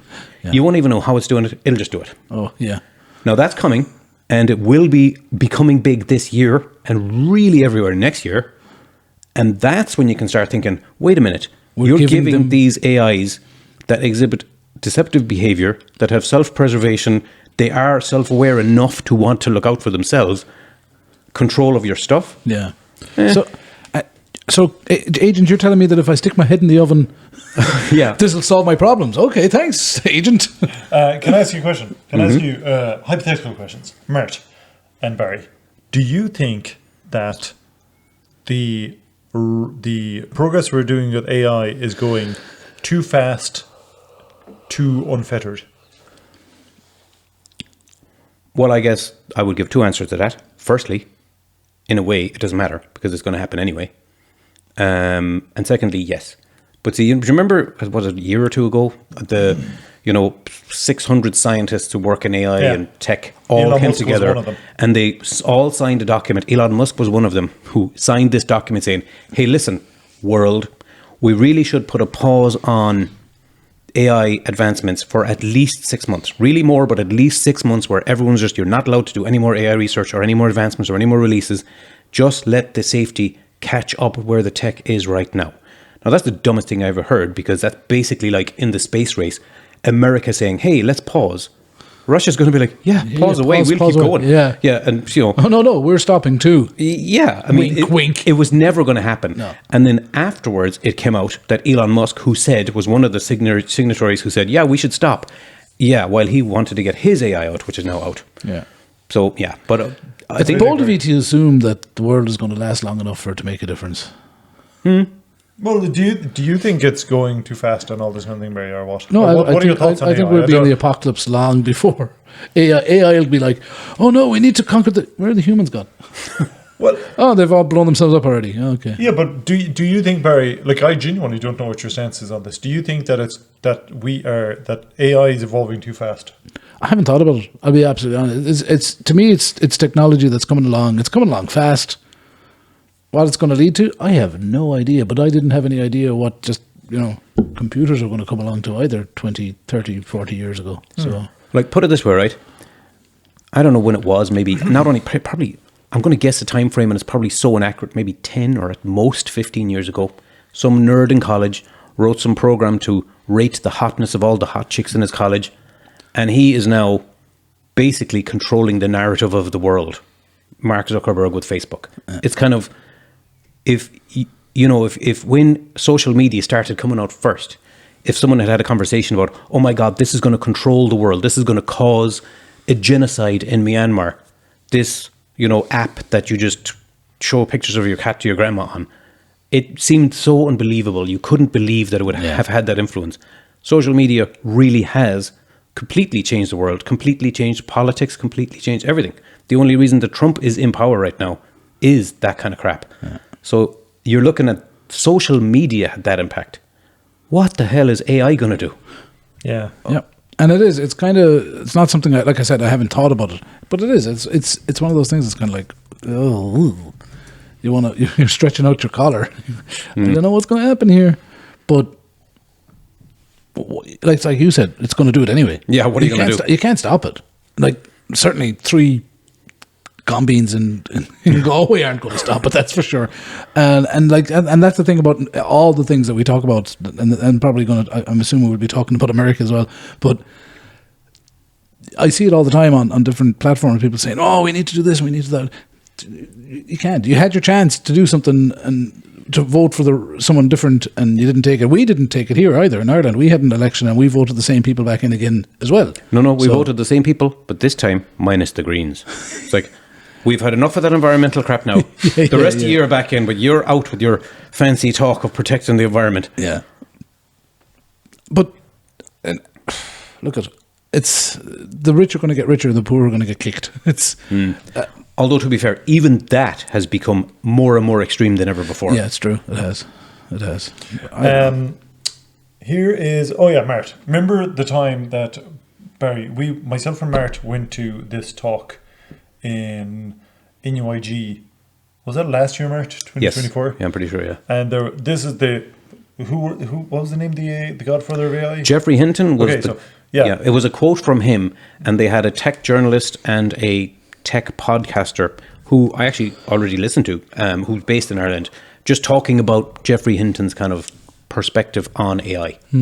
And so we went there because we were like, oh, Jeffrey Hinton. No, Jeffrey Hinton wasn't there, and that's absolutely fine, okay? But what's really interesting is the talk was good. They had two people, wasn't it? Yeah. There was 2 people there, and they were talking to a auditorium of, like, I think it was a full auditorium, close enough to full, of people, of which we were, I'd say, in the younger half, basically. Like, there was lots of older people, okay? Which is great. It's great that so many people showed so much interest. But this is my point. There was a guy there and a woman. There was a guy and a girl. The guy, I think he was, like, relatively level-headed in what he was talking about. Yeah. But the girl said something that's absolutely inexcusable. March said, what did you say, March? You said something like, like at one point they were discussing how real is the threat from AI. Oh yeah, that was it. And she is a podcaster. I listen to her podcast. It's for tech's sake. Do you remember her name? No, but her podcast is for tech's sake. Yeah, it's a good name.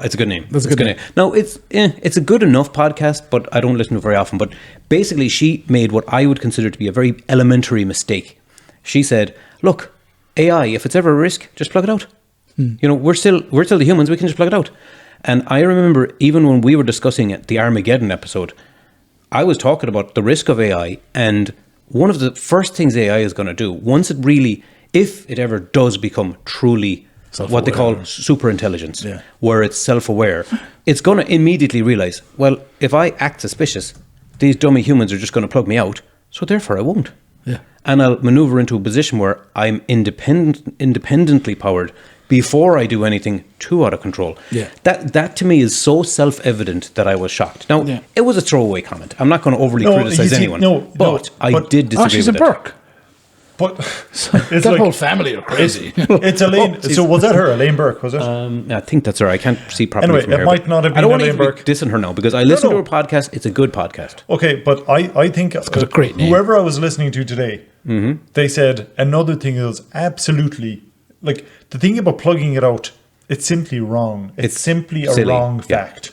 Okay, it's simply wrong. So I was listening to someone talking to Ray Darcy today on Radio 1, and they said, oh, with encryption, they said they were describing SSL encryption. You don't have to know what SSL encryption is, okay? But they were describing SSL encryption and the way that you have the little lock on your, on your website type of thing with there's HTTPS. And she said, if you have, they were talking about if you have the little lock on your on the thing, on your website address bar, that like nefarious people type of thing, they can't get your information and they can't read it. Okay? 100% wrong. Yeah, but I can understand if you're a radio presenter because, like, for example, the thing is, say the two other sentences. What are the two other sentences out of curiosity? I don't know what you'd say to it. Because if I was there, I'd be like, no, wait a second, you're criminally wrong there. Okay? Your information can be seen by other people, which is the whole point of the SSL cert. It's just that they can't read it at the moment because it would take them flipping 18,000 years or something to decrypt what you've written. That's it. But to say they can't see it is wrong. It's simply wrong. Yeah, like I know. Do you use a password vault? No. Yes. Which one do you use? LastPass. Oh, me too. Do you know that it got hacked about 4 or 5 years ago now? Yeah, I heard about that. Yeah, and like I was annoyed because all my passwords are super long and impossible to remember, and I put them all in LastPass. Yeah. And then somebody stole all the passwords. Now, the problem is they only stole an encrypted blob, which means they have this little lump of data that they cannot get into because it's super encrypted. But how long is your password to get into LastPass? Really long. Really long is good. If it's more than 12 characters, you're okay. But what I'm thinking of is, and I'm not worried at all right now, the minute that quantum computing becomes a thing, forget about it. I immediately have to go and change all my passwords. But then again, that'll be like no more security ever again. Actually, did we talk about quantum computing? No, we didn't. No. Oh, Put that my on the God. list. Huh? Put it on the list. But yeah, it's on the list. I'm too excited. I can't talk about it now. No, we can't talk about it now. It's like it's too much of a It's thing. too much. It's too much of a thing to talk about. Just about the literal only breakthrough that just happened. I Can promise we get the Microsoft chip? Is it a Microsoft chip? It is, yeah. I did not know that. I know Google made the breakthrough. But they basically... There's two breakthroughs. Twist. No, the problem with quantum computing is, I'll keep this as short as I can, is because quantum computing's been around since the 90s. So firstly, just to tell you really briefly... Yeah, it's Microsoft, the chip. The Willow chip? Yeah, Willow's Microsoft chip. The physics that we know, like, particles and electrons and the bigger things like momentum and gravity and all this, that's normal physics. But then when you go right down to the tiny, tiny, tiny level of quantum mechanics, and we briefly talked about this in another podcast about whether we're in a simulation or not. And I remember because stuff gets really squirrely at the quantum level to the point where particles start acting suspiciously. Like if you're looking at them, they do one thing. And I think this was explained in a documentary, Ant-Man. Oh, yeah. They do talk about it there. Yeah. Although, do not take that as your understanding of quantum mechanics, that there's a little universe down there and people are living there. But basically, right, the whole quantum world is ridiculous. The rules of physics don't apply there, or at least they do, but it's a whole other different physics than the normal physics that we know. So they're trying to make computers that work with quantum particles instead of, say, your standard million times bigger, molecules and electrons or whatever the hell else to do. But they've had this since the 90s, but it's never really worked. but they finally managed to get it to work in a way where they now have a quantum computer chip. And the way that they test whether it works or not, there's all crazy superposition stuff that just, it's not a whole other episode of its own to talk about, but there's so much interesting stuff to say. I won't go into it now except to say they got it working, and the way that they do is they give it a calculation and say, how long can this quantum computer chip do this calculation, and is it even able to do it properly? They give it a calculation that would take the fastest supercomputer on Earth so long that it would be the entire lifetime of the universe so far to calculate. This quantum thingy calculated it in, 5 minutes or something. Sweet mother of God. And it's so crazy how it works that they don't even know, because again, nobody really understands quantum physics yet. They're able to get results out of it without even knowing how it works. I was going to say, how do they do that? How do they make something they don't know how it works? But it's so crazy. They even have speculated. Go on. I know what they're going to do. They're going to be like, let's couple this with the AI. That's literally where it's going. Let's put the two of them together. But before we test anything, just do it now. The thing is, I'm glad that you talked about it this much, because this person was talking, reassuring Ray D'Arcy. Oh, Ray D'Arcy, I told a blatant lie out of flaming thick ignorance. Okay, but B, your security is safe forever as long as you have an SSL. Nope. Give it to a flaming quantum chip and chew through it for breakfast. I will always tailor my conversation about IT to my audience. If I'm talking to you and Barry, I'll go over the top. Yeah, but you wouldn't lie on it. No, but you see, I would. Yes, I would. I would say, put that in there and the computer will do that. Really, the computer is actually doing 10 other things that eventually end up in that result. I'm not going to go into too much detail to someone who does not want to hear it. No, but you don't need that information. But Martin, but there's not needing the information, as in, it's like you don't explain like all the things. You say, do this will happen. Okay, I have one thing to tell you. Go on. Never ever listen to, The Last Word with Matt Cooper on this radio, and he has this Tech Thursday where he has this tech guy come on and give tech advice. Never listen to that or you will break your radio. But the quantum computer chip, just to say one more thing about it, the way that they're kind of speculating how it's able to do such calculations so fast is that it's doing calculations not just only in this universe, but in other universes in the multiverse and coming out with the result here. So there's literal speculation that, maybe this is the first proof that the multiverse is real. It's speculated, and not just by Marvel, but more like Marvel are making movies based on scientific fact that has been speculated before. I looked away there and you're talking to what? That thing you just said there, is it got to do with quantum chips? Yes, this quantum chip in particular. Did you look away with your ears? This quantum chip. I did actually. By doing this calculation, they've now, this is by no means proven, but it's more than just MCU fans. It's actual scientists and people who work in quantum computing and the quantum kind of mechanics who are speculating that, maybe the way it's able to do this is this may be proof of the multiverse's existence. That the first time we've ever actually got something that kind of suggests its existence in any kind of a provable way, other than just speculation and kind of mathematical calculations and guesses. So across the multiverse, millions of existences, the quantum computer is able to find all the ones that have quantum computers that I'd say it's just because all a quantum computer is doing is taking two particles, say. Well, it's not even. It's a part. Let's call it a particle. I was making a joke, so you don't.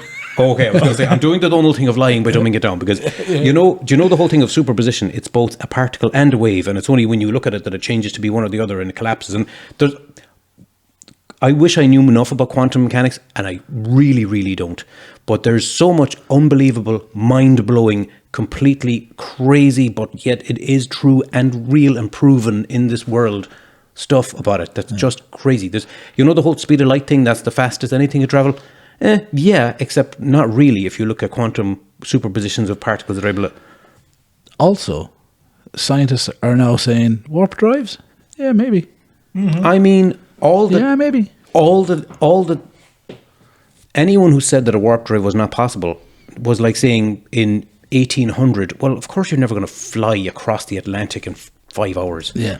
Well, yeah, because you don't have the science yet. And we're already able to look up in the sky and see UFOs flying in a way that does imply that they have some kind of a space-bending stuff. Yeah. And that's been caught on camera. Everything so far in Star Trek seems like it could be real. Well, honestly, probably the biggest leap of all the technology in Star Trek is actually the replicators. Not the replicators, the teleporters. Teleporters.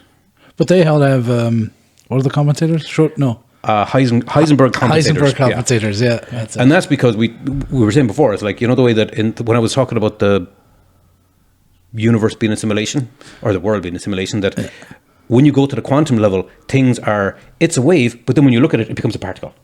But then when you look away, it becomes a wave again. But you look at it, wait a minute, how is looking at it altering anything? How does that mean anything? It's Heisenberg who made those observations initially, that when you observe it, it changes the result, and that's why, so on. Yeah. And he did that, I think, before talk of quantum, didn't he? He was back in the 40s. He worked on the nuclear bomb. Did he? Yeah. He was in the atomic... These guys their brains were so far advanced to us. Unless you're one of the doofuses that think the moon landing didn't happen. Because you will look at Flame and Nagasaki being blown up and you're like, sure, it's just loads of TNT or something. And you don't give any credit to the brains that came up with the atomic bomb. No, you see, let's say, Donald, that 10 amazing things happened and you believe them all because there's proof. Except one of them maybe was just made up. And if you might be the smart one saying, well, I believe the other 9, but this one's actually fake. You know, or you'd be standing the other side of the fence saying, hey, you flaming doofus, look, there's all these proof for all these, but there's one... Again, back in the day, back in the 70s, okay? But if you think today that the moon landing didn't happen when it did in 1969... I don't, by the way, then there's something wrong with you. I'm not saying I don't, but like, I would just like to have a conversation with that person. I want to hear their perspective and tell me. Oh, no, because so would I. You're invited to the show, person. Don't ask me about the moon landing. How old was she? About 53, you said? So she wasn't involved? No. Okay. Come here. Will we talk about other stuff? Well, we better. I think we're probably going to run out of time soon. We probably should talk about, is America really been taken over by Nazis? Yes. Ooh. I think if you stand on a stage in front of thousands of people and then all the cameras showing you to millions of people and you do 2 Nazi salutes, and you're in charge of the American government. Here's the thing that's happening. Here's the thing in a nutshell, okay? It's like, I know people who have parents and stuff, who have dads or kind of who fought in World War II, okay? Who are American, okay? If any of those people are Trump supporters, honestly to God, they should be ashamed of themselves because their fathers died for nothing. Well, their fathers died for they stopped one Nazi. They stopped one Nazi, but only for their children to flame and be respecting Nazis today. What's going on in America at the moment is the rise of Nazism Can I again. ask a question, right? And I'm going to sound like I'm being go on. belligerent. The devil's advocate. But I'm actually not. Like when I saw, firstly I saw it was a photograph. I know Rachel showed me, oh look what Elon Musk, and I was like, that's fake. Clearly he was just waving to the crowd and somebody got a photograph at an inopportune time. But then I saw the video and I was like, oh my God. Okay, wait. But I still had difficulty, and I still to this moment, yes? I just got to, sorry, keep on talking. I just have to say what I want to say. I know, and I'll just say, all I'm going to say is, I still find it hard to believe he did it. Okay, good. And when people say that he did the, people who are listening won't see this, but you do the heart shape and you go out to you kind of thing. He, I think, was saying that's what he was doing. Clearly, that's not what it was. No.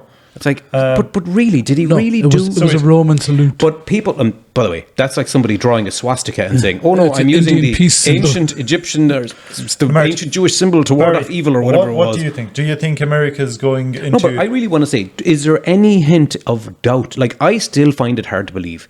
Say what you will about Elon Musk, and he's all these things, but did he really do 2 Nazi salutes? Okay. I have 100% an answer for that. Barry, what do you think? Yeah. Do you have any other thing other than No, he's horrible. I hate him.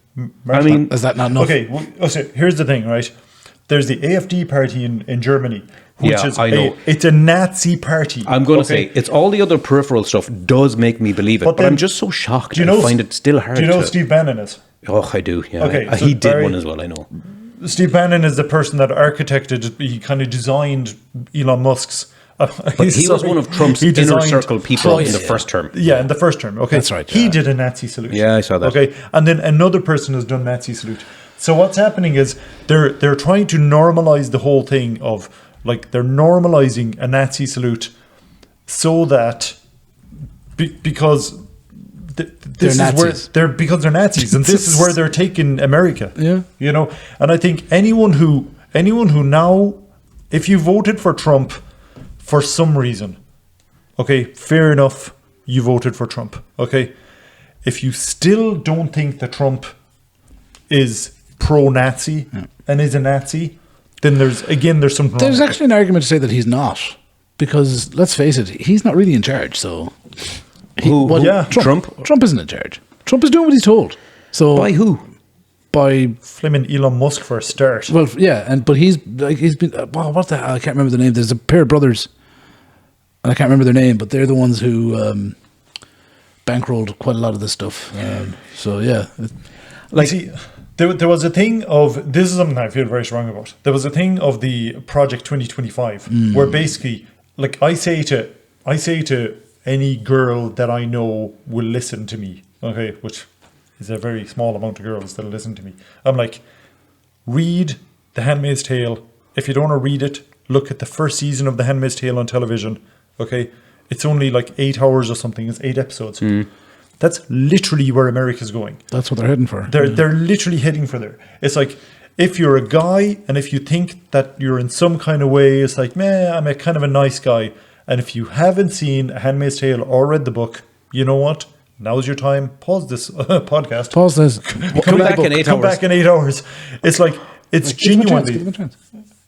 And welcome back. Welcome back. It's genuinely, it's like, The Handmaid's Tale was about, there was a problem with the reproductive ability of girls, of women, and that's what tipped the scale for them to be able to go into the society of The Handmaid's Tale.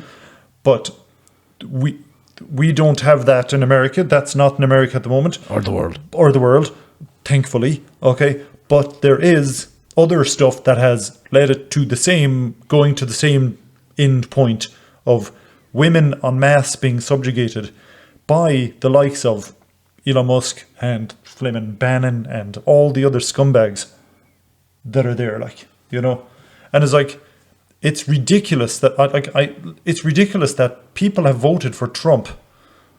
That's ridiculous in and of itself. That's the thing, that he he's probably one of the first kind of, in some ways, honest politician, because he did say what he was going to do when he got into power. Yeah. And they voted for him. So You see, but I can understand, like, to give, like, I have spoken to Americans, because when you speak to anyone else who isn't American about this, it's like they're all coming from we're not American. But when you speak to an American from this point of view, there are things like, there are Americans who genuinely would have voted for Trump because Trump was going to fix immigration. Okay,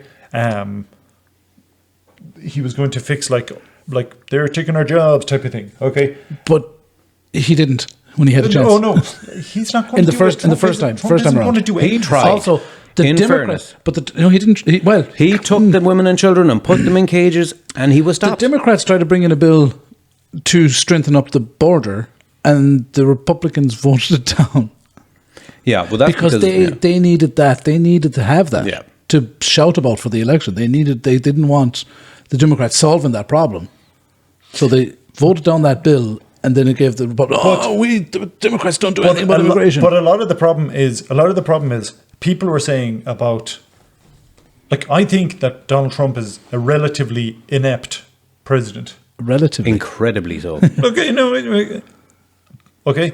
The argument for do vote for Donald Trump, because otherwise we're going to get that absolutely inept Kamala Harris, Kamala Harris. Yeah, we're going to get Kamala Harris. So people were like, and she's a woman. and basically, And no, she's but not white. Barry, but that's it. Basically, that was it. Yeah. She was a Flimming, what is she, from a Nigerian family or something? They're racist. Flimming, what do you call it when you're against women and you're Misogynist. pro-man? Well, at one point, Trump was saying that she wasn't black. Yeah, yeah. And then at another point, saying, yeah. So it's like, Whatever suits the argument. Absolutely, people who didn't vote for Kamala Harris because She was of Kamala her Harris. ability is like, I'm sure there's a tiny number who didn't vote for her because of her ability, who genuinely thought they were doing. I would say the majority voted for Trump because they were misogynist racists. Yeah, 100%. There's an awful lot of them that voted for Trump simply because of that. There was an awful lot of them that voted for Trump because they somehow believed what he said. But considering that the man flip-flopped like a Mexican jumping bean, a white American jumping bean, an orange American jumping bean. The fact that the guy couldn't say the same thing twice. Yeah. Do you know what I mean? He had no actual coherent train of thought long enough because he was constantly contradicting himself, and people voted for that. People were like, "Yeah, he's talking my language. I want to vote for that guy." Yeah. Well, like honestly, I think we all know this. Politics is a game. Oh yeah. And even I think at one point, Kamala Harris. I'm just giving an example from the other side, so that you'll see this is on every side. Mm-hmm. And again, the fact that we're talking sides and. Like I should start by saying, Rachel's always asking me just casually, Mart, you're always watching the news about American politicians and not about Ireland. It's like recently Ireland voted in a new government and then they failed on their first day when they're meant to just basically do the paperwork to get it failed with just rowing like babies in the Dáil. Yeah. But the thing is, firstly, that's probably the most dramatic thing that's going to happen this year in Irish politics, whereas in America, break out your bag of popcorn every 5 minutes or something. And secondly, even though we live in Ireland, a lot of the big changes are happening across the sea and they're relevant here. But they're relevant all over the world. But I know Kamala Harris, the way when you're in the, when you're in the primaries, you're between all the people from the same party are kind of, all the people from the same party are kind of vying for each other to see who gets the nomination. So they're all against each other. Then one of them gets selected to be the nominee, and then they go and they'll all back that person again. So, because famously, when Trump was calling Ted Cruz's parents saying that his parents killed Kennedy or something, and then this is out in the first when they were like against each other, I guess. Then Trump got the nomination. Trump became the president, and Cruz is licking his shoes now and all sorts of stuff. But at one point, Kamala Harris was accusing Joe Biden of being a pedophile. All right. And then when they chose her and went ahead or whatever, and then she was his running mate, or I can't remember exactly what year this happened in, but, she was asked about that, and she was like, it was a debate, we were just, that's just what you do. So it's like, so you just lie and make up fake accusations and put it out there as if it's real and deceive the public. Yeah. Because you're just in a debate and you want to just win the debate. And another thing that stuff like that makes you see dishonesty on all sides, I guess. Whereas someone like Trump, the one thing for me that I'm amazed at is Trump has done something that I've never in my lifetime seen any other politician do. Every other politician before him was a politician trying to win votes, trying to win people's favor or whatever. And you can lie and cheat and do all the politician-y stuff you do. But Trump somehow elevated his position to this messianic kind of like religious fervor in his followings. Somehow. And I don't know how. I know. And I do not know People how. say, he's charismatic. Well, fucking isn't. I mean, he is, for starters. You got to admit that. No, I don't.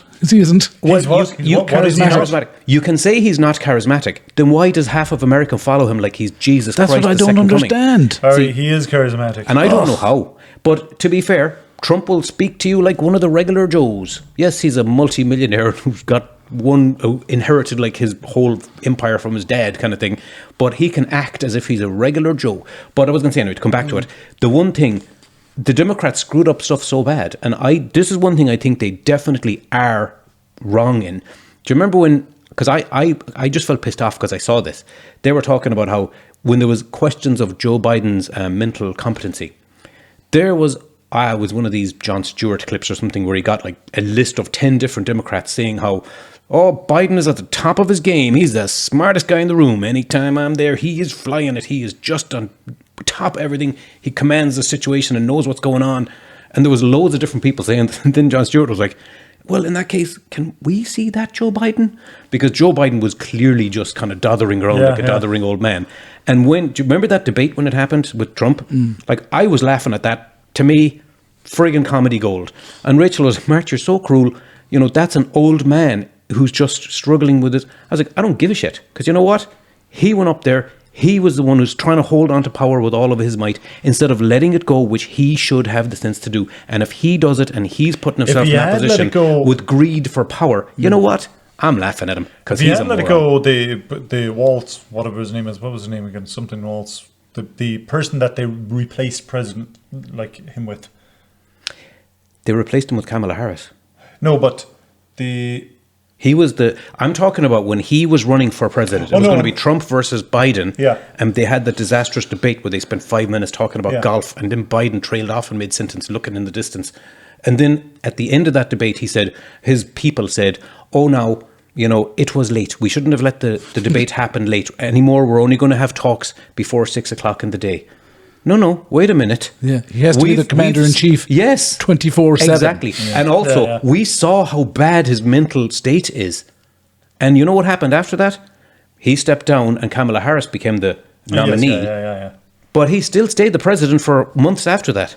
Like, I was always thinking, why is he the president right now? They should have took it off him and kicked him out of the room and said, go home, you old man. Well, he was home. Well, get the hell out. Go into a home. Yeah. You know, You're like- the White House. So when you do stuff like that on one side, it's so easy for the other side to be, see this old guy, look at what look how bad Don't they are. vote for this senile old guy. Vote for Yes. our senile But old then you guy. see, by comparison, Trump came off looking good. In the debate, Yeah, he did. And 100%, also, yeah. I should say, and again, the only reason I remember this is I actually listened to our last podcast only yesterday when we were going to do this, because I was like, when did we even do a podcast last? And I listened to it, and oh my God, there was some bits of it that were so ridiculous. I wonder, why is anyone listening to us? When me and Donald went off on a friggin' tangent for 5 minutes, and it was just, what are we even talking about? But I don't think even that was as rambling as this episode. no, but Donald had this, the way you framed it was like, nope, here's my plan. Because at the time, Trump, we were asking, who do you think is going to win?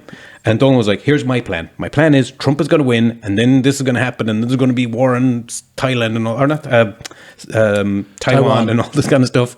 So, and you were like, okay, so that's your plan, Donald. We'll see if you actually, so the first step of Donald's plan has come true. But, Yeah. I can definitely see why Trump supporters voted for Trump. Even though, obviously, I absolutely don't agree with it. And it's can only see- from ignorance. I can see it as well, Matt. I can see why they voted for Trump. Yeah, it's sad. This makes me sad because I don't know if any of you watched the TV show The Newsroom. No. It's absolutely brilliant. I believe it's an Aaron Sorkin who's made lots of really, really good TV shows. I think he was West Wing as well. But it's based in the Newsroom. I think the one mistake they made, and I think they could have had a show that went on for a long time, except they decided to use real life stories, like things that were happened, like Benghazi and all this kind of stuff. They used it in the show, and I think that was a mistake because it meant they had to stay true to real life events, Yeah. which made it. I think it took away from the show. I think if they used fictional stuff, it would have been funny. But the opening episode of that, and the opening few minutes of that, is absolutely brilliant. Yeah. I would just recommend just go and watch it, and you'll see what I'm talking about. Because spoiler alert for another 10-year-old show or whatever, but it opens up with a few reporters on a chat show in front of an audience of, I think it's university students or something like that, and one of them is this devil may care. I can't remember the actor's name now for the life of me. He's a huge actor. He played one of Dumb and Dumber, not Jim Carrey, the other I one. saw Jeff Bridges. I Jeff- saw that clip. Is it Jeff Bridges? Some Bridges, One of anyway. the- something, yeah. Anyway, they asked this. One of the students that stands up and she asks, "Why is America the greatest country in the world?" And each of the other people give these inane answers, Yeah. very American patriotic Yeah. answers, and then he refuses to give an answer, but the host pushes him and tells him he has to give an answer, and then he gives this absolutely breaks America down type of thing because he has all the facts. He's like, no, we're number 40 in this. We're number Yeah, you know. yeah, And yeah, he goes, yeah. we're not the greatest country in the world, but we could be. And that line has stuck with me because America should be. I grew up wanting to be an American so I could join the Marines and be a soldier. Yeah. Yeah. Do you know, when you're a young fella and you're watching war movies, it looks And it is it's true. glorious, We were you know. raised on American TV. Yeah, yeah. Like, I remember Star Trek was Yeah. America. Yeah. And, you know, what stuff does Ireland do? They do stuff about travelers and bog and documentaries about friggin' birds. You know, America gave us Star Trek. Yeah. To me, it's like, pff, But yeah, so I grew up like that, watching the A-Team, watching these kinds of things. And to see what it's become and what it's becoming is it's heartbreaking to me. It's I think it's very sad. But what are we gonna do? Again, it's like the AI thing. What are you gonna do? Yeah, but it's funny. I don't know if you ever watched Jon Stewart. I've seen clips. Well, he's really funny, and he did a episode. Well, I saw it on YouTube today. Of basically, he's talking about Elon Musk's Doge, and cutting out waste and all that kind of stuff. But he was highlighting, you're firing loads of bureaucrats and you're firing people who work for nuclear defense, but there's all these other areas that you could. And I'm not even going to try to repeat everything he said. Really good clip, worth looking it up if you want to just look up Jon Stewart Doge, whatever, dated today or roughly today. Yeah. But he really did outline, Doge is a great idea. Yes, we really should do something like this. No, it's a great but idea. Just do it differently, In do it where it's moderation, needed. properly, yeah. But there's really big hitter targets like the pharmaceutical sector. You'd get billions there. Military, definitely. Like the Pentagon, I think, has never been properly audited for their spending. Stuff like that. And it's just like, oh, yeah. And I mean, I was even just saying it there during the week. Someone like a Doge of our medical kind of, health sector. I don't think anybody would be against that as long as it was done right. Like, why does a bike shed cost 100 grand? Why does a 100%, children's hospital cost 2.4 but billion? the thing is, Mart, we theoretically have that. That's what Sinn Féin blowing their flimming windbags all the time about crap that's pointless. Okay, what the hell? I bet you can't name anything positive that Sinn Féin did in the whole lifetime of the government that we have. To be fair to Sinn Féin, I do not follow Irish politics, and that's my ignorance. So, for example, we have an opposition in government. The opposition pretty much does nothing. That's what the opposition is there for. Yeah, the opposition's job is to be the opposition, to be like adversarial to the government. But you have to do it in a way that makes sense. Like Sinn Féin, they just seem to pull numbers out of the air, and they're not. They're not. Full of crap. Yeah. So at one point I wanted to do an episode about Elon Musk. This was when we kind of maybe started first, so probably a couple of years ago. I don't know if we'd ever want to do that now because he has trashed his reputation so bad, so extremely, and almost really, when you look at it, so fast. Do you remember his appearance in Iron Man 3? Yeah. Oh, yeah. And people were saying like, oh, yeah, that's because he's the real life Tony Stark. Yeah. Remember, he was in Big Bang Theory as well. Was he in Big Bang? Was he? I don't remember that. Yeah. He was like the guys went to clean dishes or something, and Elon Musk was there in a soup kitchen. Oh, in a soup kitchen. Yes, he was. Yeah. And I even remember the first time I heard about the simulation theory. It's one of those ideas where, wow, interesting. And when I looked it up, it was Elon Musk who had mentioned it or said how he believes that it has a non-zero possibility of being true. But at the time it was like, well, if Elon Musk says that it could be true, then that lends some gravitas and weight to the possibility of it. So therefore I'll take it seriously. Yeah. Because if someone as smart as him is thinking, at one point he really had that kind of reputation, I guess. Look, by the way, the person was Jeff Daniels. But we should be finishing up soon. Yes. Okay. But we should finish up soon. But there is a few more, there's just one or two things I want to just get quick in-out answers on. Yeah? Okay? Go on. Okay, I want you to give your answers quick, yes or no. Okay? All right. Is the Palestinians good or bad? That was a joke. Thank God. Yeah. Sorry. No, so basically, the Palestine-Israel thing, that's a thing that happened. It didn't happen since we left, obviously. It didn't happen since it's ongoing. But it's ongoing. But that's an interesting. It's interesting how Trump wants to make a Mar-a-Lago out of the Gaza Strip. Yeah. Do you think there's any, the way he just says stuff, do you think there's any seriousness in that? Like, could that really happen? I have no idea. You see, there is one more thing, by the way, that's tragic about Trump. Okay. He's so, the way that if you have a nuclear bomb, if your country has a nuclear bomb, people are going to listen to you. Mm-hmm. Yeah. Trump is so nuclear bomb crazy. I'm not saying, by the way, I don't ever think that Trump will drop a nuclear bomb. I 100% think he will never do that. Okay. But he's got that thing of, man, you don't know what he's going to say, to the degree that he makes it people listen to him. So he's got that thing where people listen to him, which is amazing. It's just that instead of being a JFK version of people that listen to, it's flimming Dumb and Dumber. People version that people listen to, you know. And by people, you mean the population, or do you mean like other other world governments, leaders? other governments. Yeah. It's like, you I know, mean, other like, world leaders when, have to when you listen think to about it, the EU is finally talking about putting its own army together, which is something I 100% love the idea of. But they're doing it because of Elon Musk and because of Donald Trump. Yeah. You know, why aren't we doing it? Because it's really obvious that we should have our own flaming European army. You know, and okay, so there's that. That's a thing that came into the news a lot more lately. Another thing that came into news a lot more lately is, I love this guy, Javier Milei. Do you know him? He's the Yes. president of Argentina. Yeah. Yeah. But do you know him? Isn't he like a dictator guy? No, No, he was voted in. But he was voted in very almost similarly to Trump. He was spouting all these crazy ideas that he was okay. going to do, and But what's the difference? he's actually intelligent. He's done them. And he is doing them. He is like- actually doing them. He's But is it working? Is he turning the economy in he is. Argentina around? That's yeah, brilliant. That's brilliant. He's absolutely Argentina amazing. deserve it. He's absolutely amazing. And when you look at him, he looks like something from the flimming Anchorman, you know. I was going to say he looks like he works in TG Carr. If TG Carr was around in the 1970s. Yeah, literally like Anchorman. Yeah.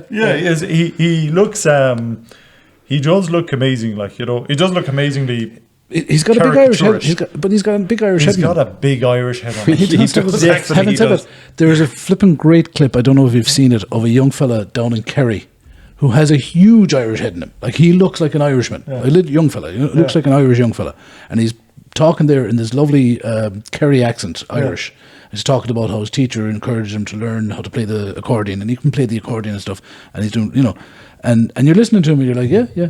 Now, if you listen really carefully, you can notice there's a bit of an accent in some of his words. It doesn't sound quite like Kerry. Yeah. He's been in Ireland for less than 2 years from the Ukraine, but he looks Irish, and when he's speaking perfect Irish, like he's speaking lovely perfect Irish. So it's an amazing thing. I love seeing that. I love that integration. That's great. This guy, I would say definitely he's worth looking into. I was going to say, I knew the name. You'd know him from. I listened to him on Lex Friedman's podcast. on Lex Friedman, which came out, a while ago. Oh man, we nearly made it the whole way through this episode without Martin mentioning Lex Friedman. I love Lex This Friedman. this close. Actually, do you know what Lex Friedman did as well? And I Sorry, missed him 3 you times. asked for this. He did a podcast with, what's his name? Oh my God, the guy in Ukraine. Yeah, I know. Zelensky. Yeah, Volodymyr Mart, Zelensky. I listened to that. Yeah. And it's flaming, Barry. It's Mart. Can I say what I think you're going to say? Well, go on, yeah. It's literally heartbreaking because Zelensky's like, he has so much faith and so much hope in Donald Trump. He's like, oh man, Donald Trump's going to turn things around. But once Donald Trump gets, Is he saying that more in He hope? was.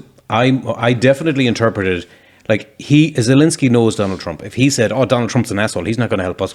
He's dead, He's he definitely knows it. not going so to he help knew, you know, dance the dance, say the words, praise how great Donald Trump is, and he's going to do so. no, good. I don't know. I just That was his only chance. That's his only chance. He and knew that's even every saying politician's only chance. Yeah. When our politicians are going over there now next month for Paddy's Day, they are going to lick his hole until it's shiny. Yeah. And they have to. You have to. Because he's such a baby that if you put 1 foot wrong, he's like, I'm going to nuke that country because they insulted me. But you know, actually, the UN, you know, because this is the third, or at least yesterday was the third anniversary of yeah, the war, yeah. they did The Russian invasion of Ukraine. Yes, yeah, thank you.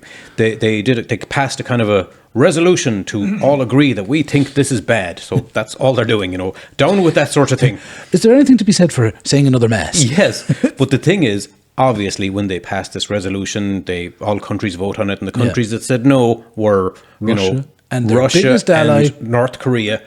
And America, And America. said no. Yeah.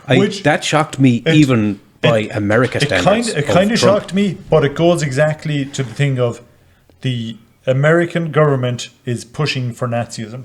Yeah. And well, they're doing what they're told. Look, I think Putin and what's your man's name in China? Z, is it? P or whatever his name is. They want to destabilize the West. They don't want 100%, a unified 100%. West that has the same sort of vision And of it's democracy 100% and happening. forward thinking and rights for people and inclusion and all that stuff. They don't want that. Yeah. They want people to be just drones. That's all they want. So they want to destabilize the West, and they're doing a great job of it. Yeah. 100%. And that's all it is. And It's that because simple. So Trump is doing what people again, tells I him. listen to the news every night as a matter of principle, and I look at like I look at a few news sources because I just simply find it interesting. It's like, oh, some people are into cars, some people are into this. I like looking at the news. There's never any talk in the newses about China. Nothing. They don't want it. It's literally as if China's dropped off the thing because there's more exciting news about Trump all the time. And that's the thing. And that's the other thing. Like, Trump is, what do they call it? Flooding the zone. Oh, yeah. He's releasing, you know, Yeah. executive order after executive order, Yeah. this, that, blah, blah, blah, blah, blah. And it's taking away from what's happening elsewhere and what's happening behind the scenes in America as well. Like, so, yeah, it's working. They're doing the job. They're destabilizing the West. They're pushing far right wing agendas all over the place. Yeah. And Can I ask you both before we leave? Yep. What do you think is going to happen in Ukraine? Do you think what do you think is going to happen in Ukraine? What's your just thought off the top of your head? off the top of my head, I hope they keep fighting the good fight. Hope they keep giving Russia hell. Do you think And- Zelensky is going to give Donald Trump 500 billion worth of minerals? No, because I mean, they fact checked it. Donald Trump's famous for just throwing out numbers. He just makes up it's- everything on the fly. So Zelensky, the aid that America have given them, it's about 120 billion, not. Oh, no, I not know, 500. yeah. So I think he can go to the table and so I know you said 500. That's not a real number. So This is what we actually But did. why? So But why would Zelensky give them anything? I wonder. for continued support, Yeah, but It'd be but worth Donald it. Trump has clearly started supporting the Russians because now he's a flimming horrible flimming commie. well, we'll have to I wait and don't see on think. that. See, I don't think Trump is doing what Russia tells him. And I Oh don't think. man, I 100% do. No, I like 100% Trump is do. transactional, and I do think he is in it for himself. But Trump admires the strong man. That's why he spoke really positively of Kim Jong Un back when he had the meeting with him and everything. He thinks, it's these people are doing a great job. Their people, their population are staying in line, not like when over here where you're all annoying. He really does believe and say that out loud. Yeah. But I think ultimately Trump just more relates to Putin. I don't think that Putin has any real control over him. I do agree with you, Barry. I think every country, America's been doing this since the 60s, and I'm sure Russia has been doing it back. You're trying to influence and sow dissent in another nation, and you do it discreetly. And when social media came along, that just gave the ultimate tool to do this. So Russia has been, I'm going to say, interfering in America and probably loads of other nations' policies, and probably China as well, just through social media. You think you're following a real person, you're following a Russian bot farm or something, or you're reading your news on Facebook and you're hearing bullshit that never happened from some fake Russian account. But anyway, I think it's more indirect that Russia is influencing the American politics, and it suits Russia that Trump got in. But I do think all Trump is in for is himself. And look at it from always. an American person's point of view, right?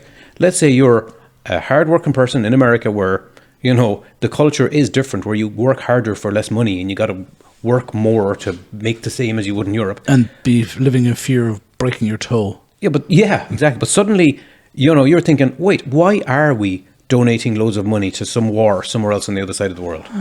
I mean, that argument could be made. You're all in favor of helping Zelensky. Why didn't we help Syria? Why don't we help other wars somewhere else But in they did. Africa? Yeah, we do. To the same extent? No, of course not. No, and why not? And I mean, ultimately, I'm not agreeing with this, but I'm saying the perspective is there that, wait, why, like, when the civil war happened in Sudan or whatever, why didn't we help there? Why didn't we send over tens of billions then?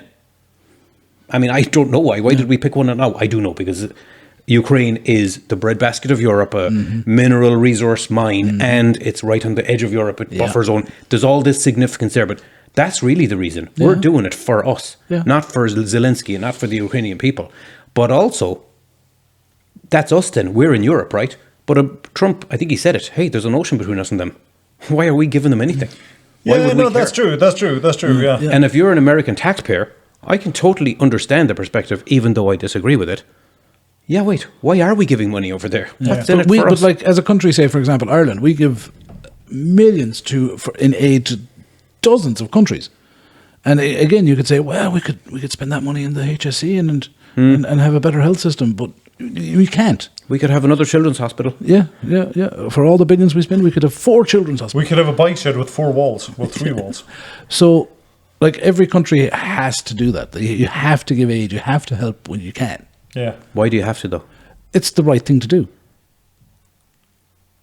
To help That- people in need. Yeah, but Trump comes along and says, no, it's not. I'm just going to help us. I'm You going to know help what? America this first. is another topic that we should. That is that's I'm gonna just take- saying I see the point. I don't Yeah. agree with it, but I see the point. Yeah. Anyway, So that's it. This is this episode coming to a close. if you've listened this far, fair play, and thank Yeah. you so much. Because it was a rambling one. yeah. Yeah, I think we'll be going back to the normal format next week Yeah. of our little chit chat, and then we'll talk about a main topic. Yeah. And I think the main topic for next week is money. Nice. Ching, ching. Money. Yep. I know nothing about it. Okay, so I guess goodbye, everybody. Goodbye, everyone. We'll see you next time. Thank Thanks you very again. much. Bye. Bye. Bye-bye. Bye. Boom.